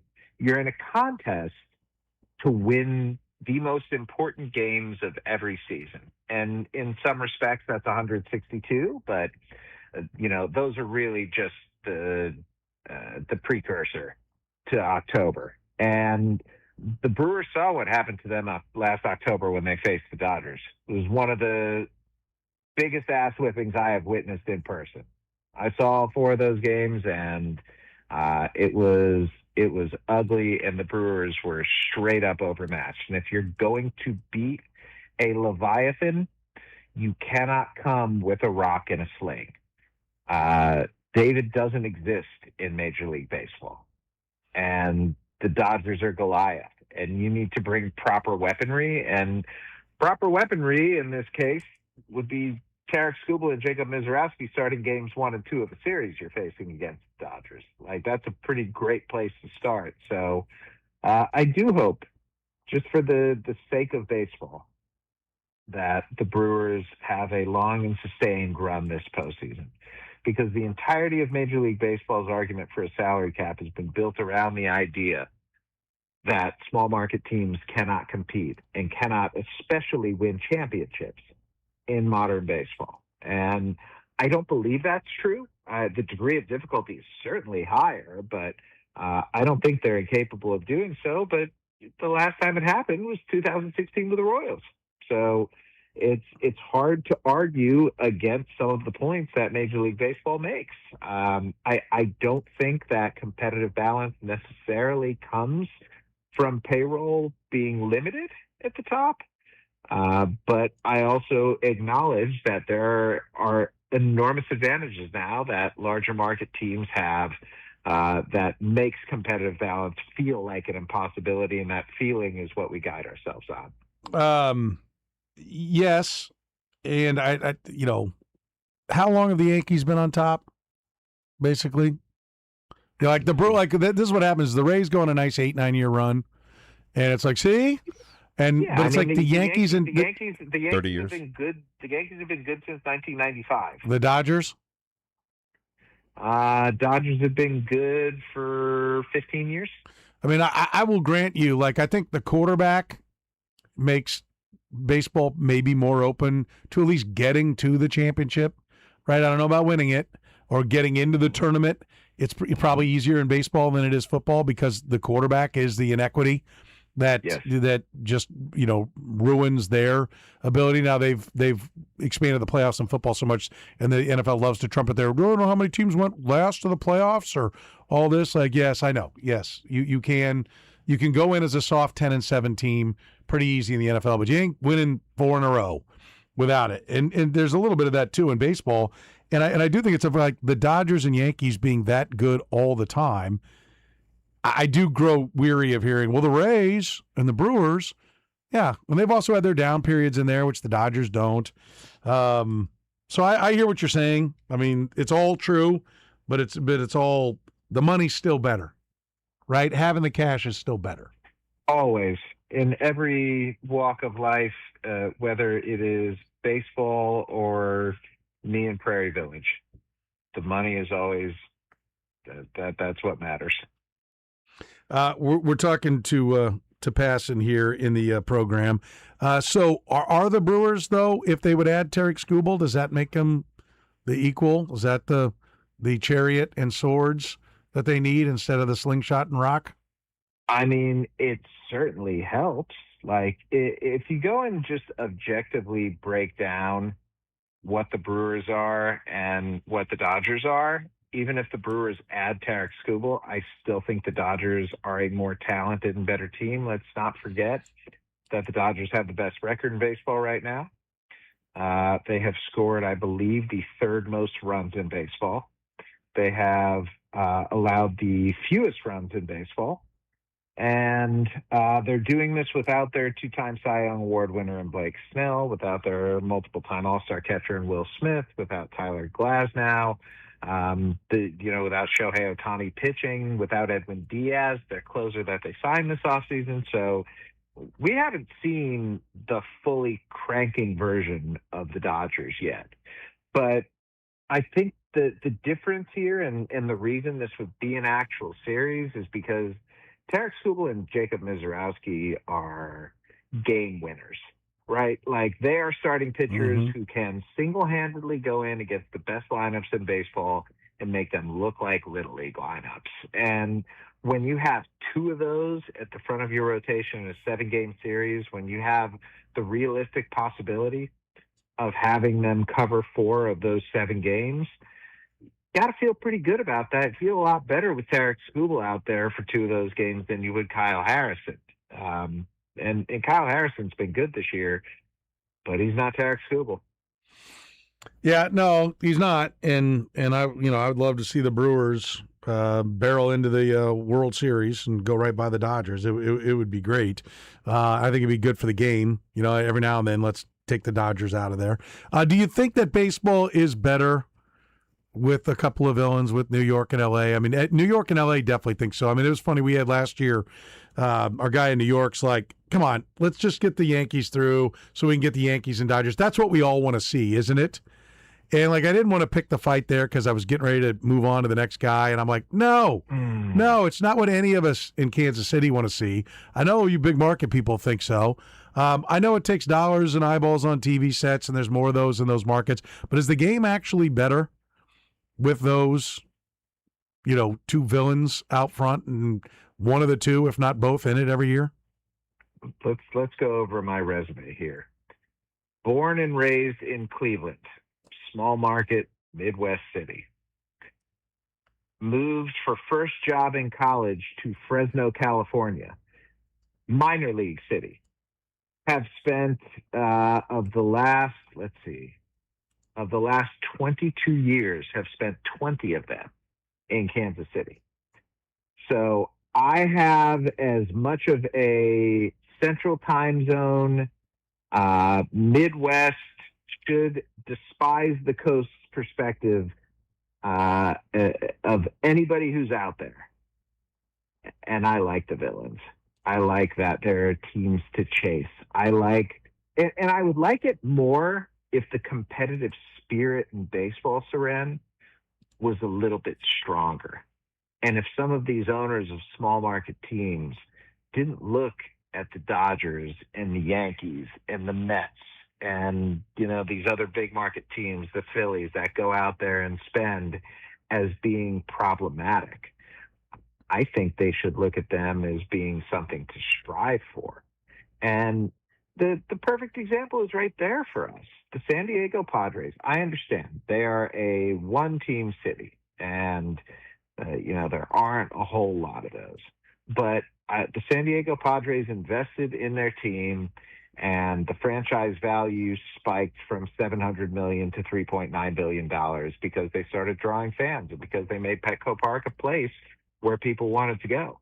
I wish other owners had that same spirit that Peter Seidler did. And, you can argue that Peter Seidler was dying and he just wanted to see a championship. And that's reasonable. That's fair. That's accurate. I have nothing to oppose that. I'm just saying we have seen a team of smaller size city-wise go out and do what big city teams are doing. And it's worked. It's worked enough that the value of the investment has gone up multiples as opposed to small percentages every year. So to me, I think that's an argument that you can have these things that coexist, the big market giants who are spending more than everyone, but that you can still field a good, compelling, interesting, enjoyable, fun baseball team from one of those smaller markets. Yeah, I mean, you got to take your turn. You only get to be, usually it takes an investment from ownership monetarily, but it also takes bringing together a collection of great baseball talent. Totally agree. Baseball minds to put it all together. The Royals were that team in 14 and 15. There's no doubt. Dayton Moore found a different way to do it, and he deserves his props for that. But we also saw that way was quickly gobbled up and dispensed with. As soon as everybody saw it, they're like, oh, okay, the bullpen, fine. This is how we do it. And, he had this one window. It also coincided with the Yankees and Red Sox in a reload moment where they were able to get in there because they were doing the same things that they were doing in 13, 16, and 17, and they couldn't even get into the playoffs those years. So, I mean, yeah. I hear you completely on the Padres. I will say that the Padres, to do that, basically did overpay in contracts the way the big market teams do, and they are going to suffer now. Like, there's some talk, they're talking about trading Mason Miller, which I would do if I were them. If you're not in it, move Mason Miller and cash out because his arm's going to fall off at some point. But they're trying to unload Manny Machado's contract and Bogart's contract, and they're not going to do it. I mean, they're going to have to eat that money, and they're going to pay for it. They're going to be down as long as they were up. We'll see. You're not wrong. And if you want to make the argument that this is about the length of contention and the stability of it, you're right. That's where the larger markets do have the advantage. The Dodgers and the Yankees, if they want, never have to be out of it, never have to rebuild. Like, you can go out there in free agency and build a pretty decent team just on money alone. Most don't do that, though. Most organizations, I mean, we've seen it from the Red Sox and the Cubs, two of the jewel franchises in baseball that far too often act like paupers. And it's not great for those fans, but just in terms of competition, there aren't a lot of owners, Soren, that are willing to lose money year over year. Agreed. And even though, they tend to be the uber wealthy, right? That will do that. But the fallacy of it too is they're not actually losing money. Like, are you kidding? Well, they're not pulling money out. Like I do think that there's a potential bubble. I've read some different things on it that we got a bubble with the value of sports teams globally. Like, it's not just in America, it's the Man Cities and Man Uniteds and all those that, billionaires are buying up all these things, particularly in the soccer world, and just counting on the fact that it's going to, double up.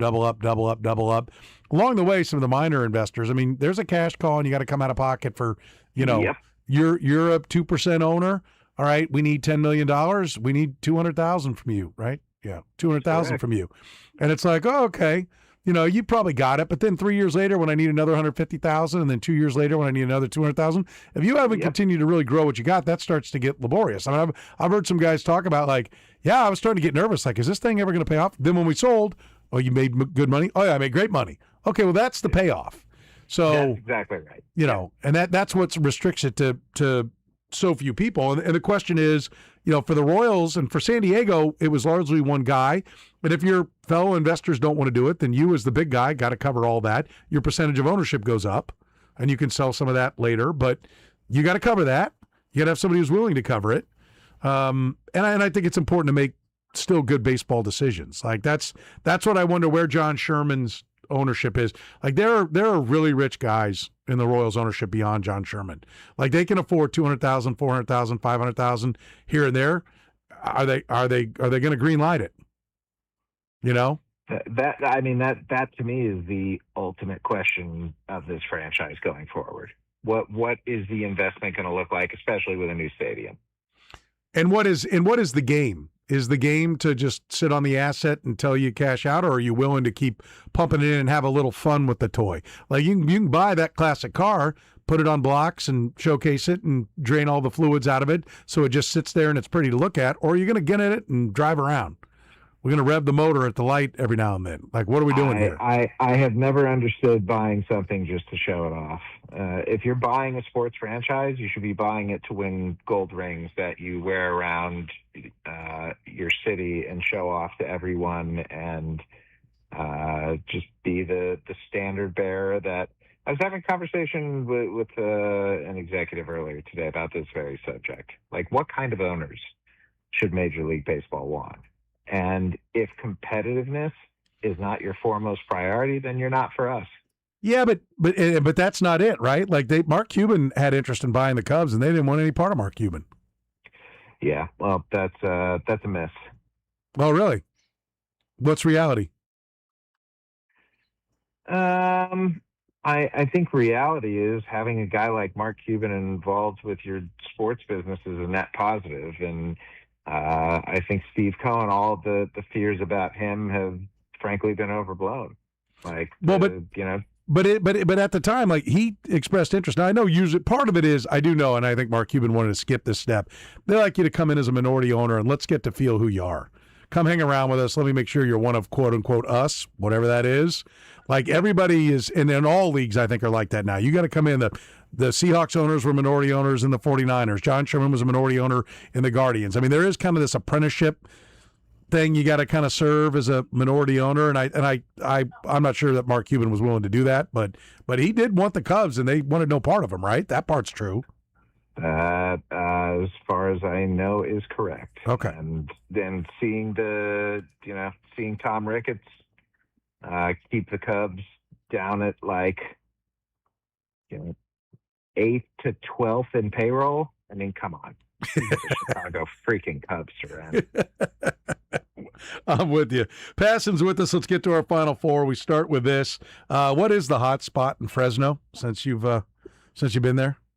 When I was there, it was a bar called Elbow Room. Oh, really? I thought you were going to say it was a place called Chili's. Come on, man. That or I particularly enjoyed the Silver Dollar Hofbrau. Fresno does not have a reputation of being like sweet spot, right? About the most opposite of a sweet spot as you can get. Exactly. All right. What does Leviathan mean? Don't Google it. I'm not Googling it. Leviathan just means very large. It can be a person. It can be a thing. It's just a marker of size. Pretty close. I'm going to give it to you. I'm going to go ahead and say you got it. Close enough. All right, career wins for Jacob Mizorowski. He's at 16. Is this my guy to take down 300? Hell no. Damn. 141. 141. I like that. I'll take that one. I'll take it. Very impressive. Very impressive. All right, what's the win total on the Royals you're figuring now? Their current pace is 68 wins. I'm going to go with 64 and 98. 64 and 98 because they get some great prospects shipping off current big league talent is what you're saying. Something like that. All right, we'll be figuring out what we're going to do next week here pretty soon. I look forward to it. I do too, whenever that might be. Jeff, you're the man. We appreciate it. Thanks for the fart noises. The program with Soren Petro. Do the show, bitch. Weekdays from 2 to 6 on Sports Radio 810 WHB. Men, when addressing the problem of erectile dysfunction, you want the right treatment for your specific medical situation because every case is different, and finding the right treatment can mean the difference between just an okay experience and an amazing one. This is Jeff for Heartland Men's Health, and at our practices, we offer the full range of ED treatment protocols and can even combine therapies to help make those intimate moments special both for you and your partner. At Heartland Men's Health, we take great pride in providing excellent care and treatment options for ED. Our medical providers specialize in men's sexual health and understand that no two cases are alike, which means you'll get the right treatment for you based on sound medical evaluation and appropriate applications of medical therapies. Plus, we offer treatments that are effective in well over 90% of cases, which means if you're like most men, you'll get your sex life back. So call us. Your initial visit is just $99. It includes blood work, a medical consult, and if medically advised, a test dose. And if that test dose doesn't work in the office, your visit is free. Call 844-447-6600 or go to heartlandmenshealth.com. We have 3 offices: Overland Park, Independence, and North Kansas City. Every business starts with a story, and every story deserves a partner who believes in it. At Core First, we're proud to support the dreamers, the builders, and the businesses that keep our communities moving forward. Whether you're just getting started or planning what's next, we bring real support and lending options designed around you. Big or small, new or growing, Core First shows up. Start your next chapter at corefirstbank.com. Core First Bank and Trust, member FDIC. Stop settling for ordinary burgers. Fire up a steak burger from Next Gen Cattle Company. Made from the trimmings of premium USDA prime steaks, they're juicy, flavorful, and unlike anything you've had off the grill. Next Gen Cattle Company. Prime quality without the price.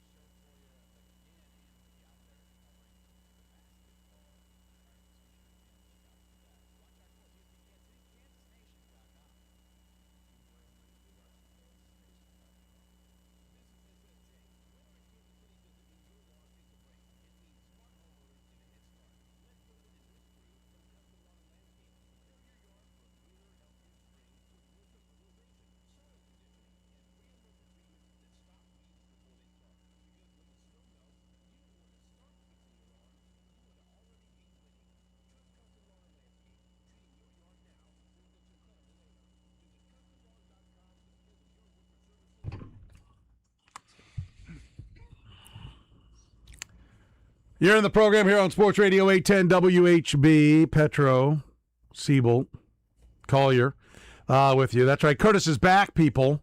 Mm-hmm. Nobody's in trouble, though. Nobody's in trouble. Why somebody was in trouble? The boyfriend's back. Oh, yeah, I forgot that. Nobody's in trouble. Let's give you the things you need to know here in the program. Let's start with a little bit of Andy Reid. Eric Bieniemy, obviously, the big story today, leaving the Kansas City Chiefs to go back to Virginia, where a very tragic situation happened, where his son has shot, injured, but reportedly in stable condition, his wife. So he is gone from the team right now. Andy Reid was not scheduled to talk today, but did go ahead and talk after practice because of the very sad circumstances that are surrounding the Chiefs right now. Reid opened by talking about his feelings for Bieniemy following this incident. Our hearts go out to Eric Bieniemy and his family. Thoughts and prayers are with them. I can't get into details on it, but things happen sometimes, and Eric will work through it. He's got a great support group here, as does his family, as needed, and then we'll just let time take care of it from there. We all love EB, and you hate seeing these kind of things happen, but it's there's always a blessing in there somewhere, and so I know things will work out. The wife of Eric Bieniemy, allegedly shot by the couple's son at their home in Virginia, Mia Bieniemy, was hospitalized in stable condition today after being treated for serious injuries from multiple gunshot wounds. Elijah Bieniemy was arrested and charged with malicious wounding, use of a firearm, and commission of a felony and discharge of a firearm inside of a dwelling. Sources told ESPN that Mia Bieniemy was shot in the chest and the arm. So, very scary situation. Very fortunate that she's stable, but any shot in the chest, multiple gunshot wounds, it's kind of amazing. Yes. I mean, it's the best news you could possibly get out of that. The obvious question that I think you would expect as you ask it does not have a hard answer, but has to be asked at this time, was if there's any timeline for Bieniemy's return. Yeah, there's not. On these things, real life. So you take care of that, and that becomes important. Joe Blameyer is our pass game coordinator, and he'll be involved there, obviously, coordinate, and as heck is the run game coordinator. So we'll be able to keep it moving here. But the most important thing is that EB, when has an opportunity to spend some time there and take care of that business. Yeah, I mean, listen. Pure, absolute speculation here, but minimum a week, minimum. I mean, maybe more. I mean, we could be talking about. I don't know how long, his wife is going to be in the hospital, but I would think that he's not back until she's out of the hospital, and who knows when that will be. So this could be something. And I might be dead wrong. It could be that Stable is like, hey, you missed everything, and he's back in a few days, but we literally have no idea. But I do think that the possibility, and the Chiefs have talked with Eric Bieniemy, and I'm sure Eric Bieniemy has related to them what the medical condition is. But as we sit here having no other knowledge other than chest and arm, I mean, this could be a very long process. And he doesn't have just to deal with the fact that his wife was shot. He has to deal with the other side of it, which is the fact that she was allegedly shot by his son. So he's got both sides of the issue. If she was just shot by an intruder, it's one thing. So I wouldn't be surprised if it's well past a week. Yeah, I think I think it's going to be. I don't know. But I don't think it's going to be soon. Yeah. I just think there's a lot to unravel here.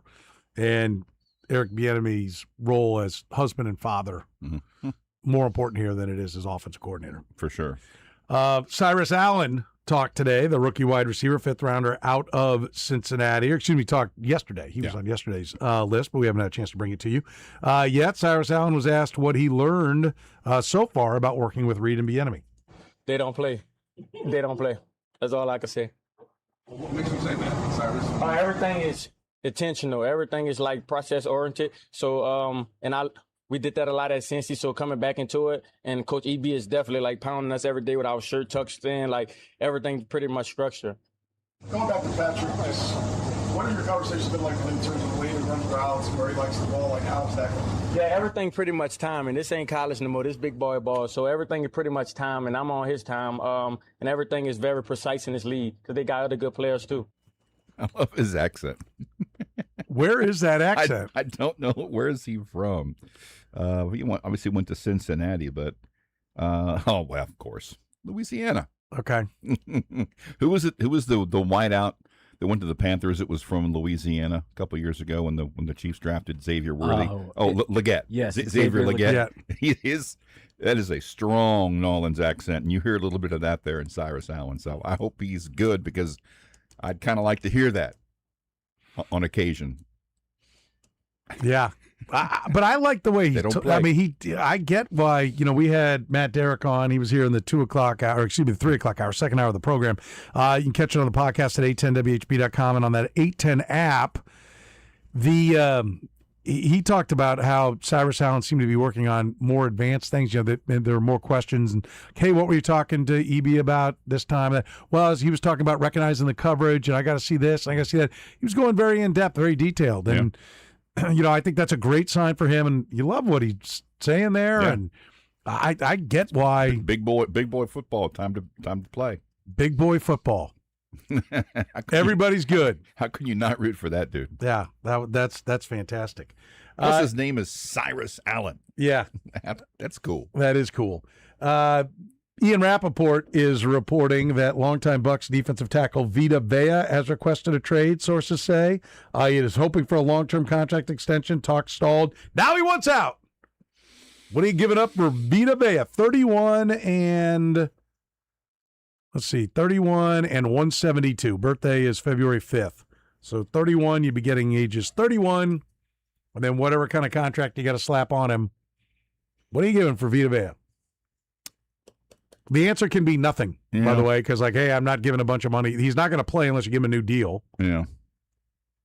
So are you willing to give the guy a new deal at 31 years old? I don't think I am. I need to be convinced of that. If I know I'm cutting Chris Jones' contract, yeah, maybe at the end of this year, I might step up about a 4-year deal that's really 3, because I do think he plays really big boy football. Oh, boy. At like 6'4" and 350. I'd have to go Chiefs look. ought to know that. I need to go look and see where he graded amongst D tackles. Was he still the force he was, or is he getting old and out of shape and old and winded?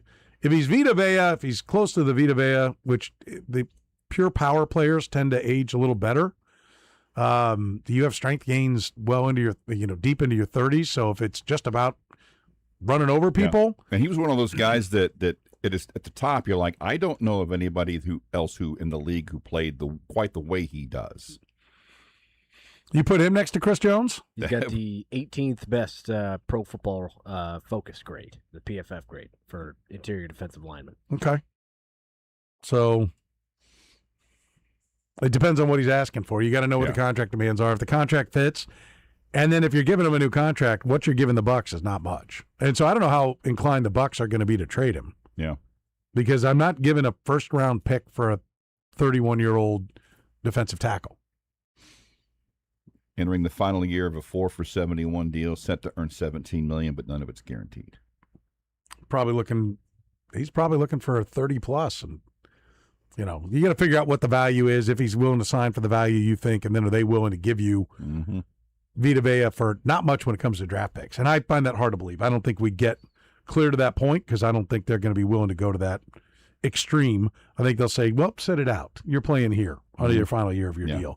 That's what I would expect to be the case with this. One other NFL note, Tony Romo was allegedly uncooperative with the police after his arrest in Wisconsin last week. Court records viewed by the California Post today show the former Cowboys quarterback and current CBS analyst has been issued one citation for refusing to take tests for intoxication after arrest, stemming from his July 23rd run-in with police in Milwaukee. So, I mean, listen, if it's after arrest, that would be at the station house, which means there's definitely video. Yeah, there should be video on scene because of the body cam laws, I would think. But even if there's not, I think don't they always do that back at the? I would think station. But is that uncooperative? As in, no, I'm not going to take it. Or did he go? Oh, I don't know, officer. I mean, I'm driving, and who knows? Is now the time for jokes? Sure. No one was hurt. Yeah, I mean, in this case, no one was hurt. I don't know, officer. Let me ask Jim. Yeah, we know each other. We've seen it's incredible. It's another Romo special. What? Why are you talking that way? That's how I talk. Is that it? Probably. I want to add in this one. Oh, we don't have time. Do I have time to run that? Yeah, we'll run it as a kicker. We'll save that the last one for the kicker. But college basketball news. Melvin Council Jr. has sued the NCAA in Douglas County Court in an attempt to become eligible for the coming season. The suit asserts that Council was required to attend community college instead of a four-year school because he had been accused of rape in high school. The suit says those charges were later dismissed, and therefore he wants his fifth year of eligibility. Or really it would be his fourth year plus the JUCOs, which now they get 5 for 5, and they don't count the JUCO years. So stay tuned on that one. The program with Soren Petro. Good, yeah, embrace it. What else you going to do, man? Weekdays from 2 to 6 on Sports Radio 810 WHB. All right, listen up. All Weather Decks is Kansas City's best when it comes to building your outdoor living spaces. They're a 24-time winner of the Angie Super Service Award, Best of Houses Award winner, A-plus rating with the Better Business Bureau. What does that mean? It means they build outdoor living spaces better than anybody in Kansas City. That's why for more than 15 years, they've been locally owned and operated and doing tons of jobs, hundreds, if not thousands of jobs. Go to their website, allweatherdecks.net. Look at that map link. You can see where they've done jobs all over the metro. They got little pins dropped everywhere. They've probably done a bunch in your neighborhood. You can schedule a free consultation today. Call 913-206-1974 or just go online, like I said, to allweatherdecks.net. Photos of finished projects are there. I'm going to tell you their customer service is fantastic. They're great to deal with. And if your deck's rotting, if your patio's crumbling, if you don't have any outdoor living space and you want it, then call All Weather Decks today. They did a phenomenal job for me and my family. Gave us everything we wanted and had some great ideas that we hadn't even thought of. So if you want the best, call the best. Schedule your free consultation by calling 913-206-1974. Tell them you heard about it right here on 810. Find them online at allweatherdecks.net and relax. Hey, I'm Brian Sight. And I'm Zachary Sight. At Bob Sight Auto Group, we've always believed buying a vehicle should be built on trust, not pressure. That's why families across Kansas City and Lawrence have been choosing Bob Sight for generations. Whether you're looking for a dependable Ford, a stylish Honda, a value pack Kia, or a rugged Chrysler, Dodge, Jeep, or Ram, you'll find the right vehicle backed by people who truly care. Our commitment doesn't end when you drive away. Our experienced service teams are here to help keep your vehicle.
But first, the Lafayette Delicatessen end of the hour answer. Who is third on the Royals' career home run list? 193. Mike Sweeney.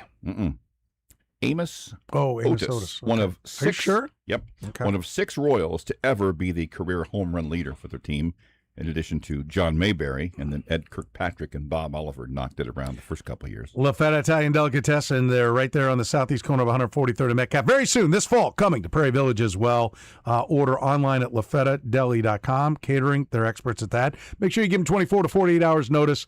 Everything is fresh. Everything is made that day. So they need some time to make sure if you've got a big catering order.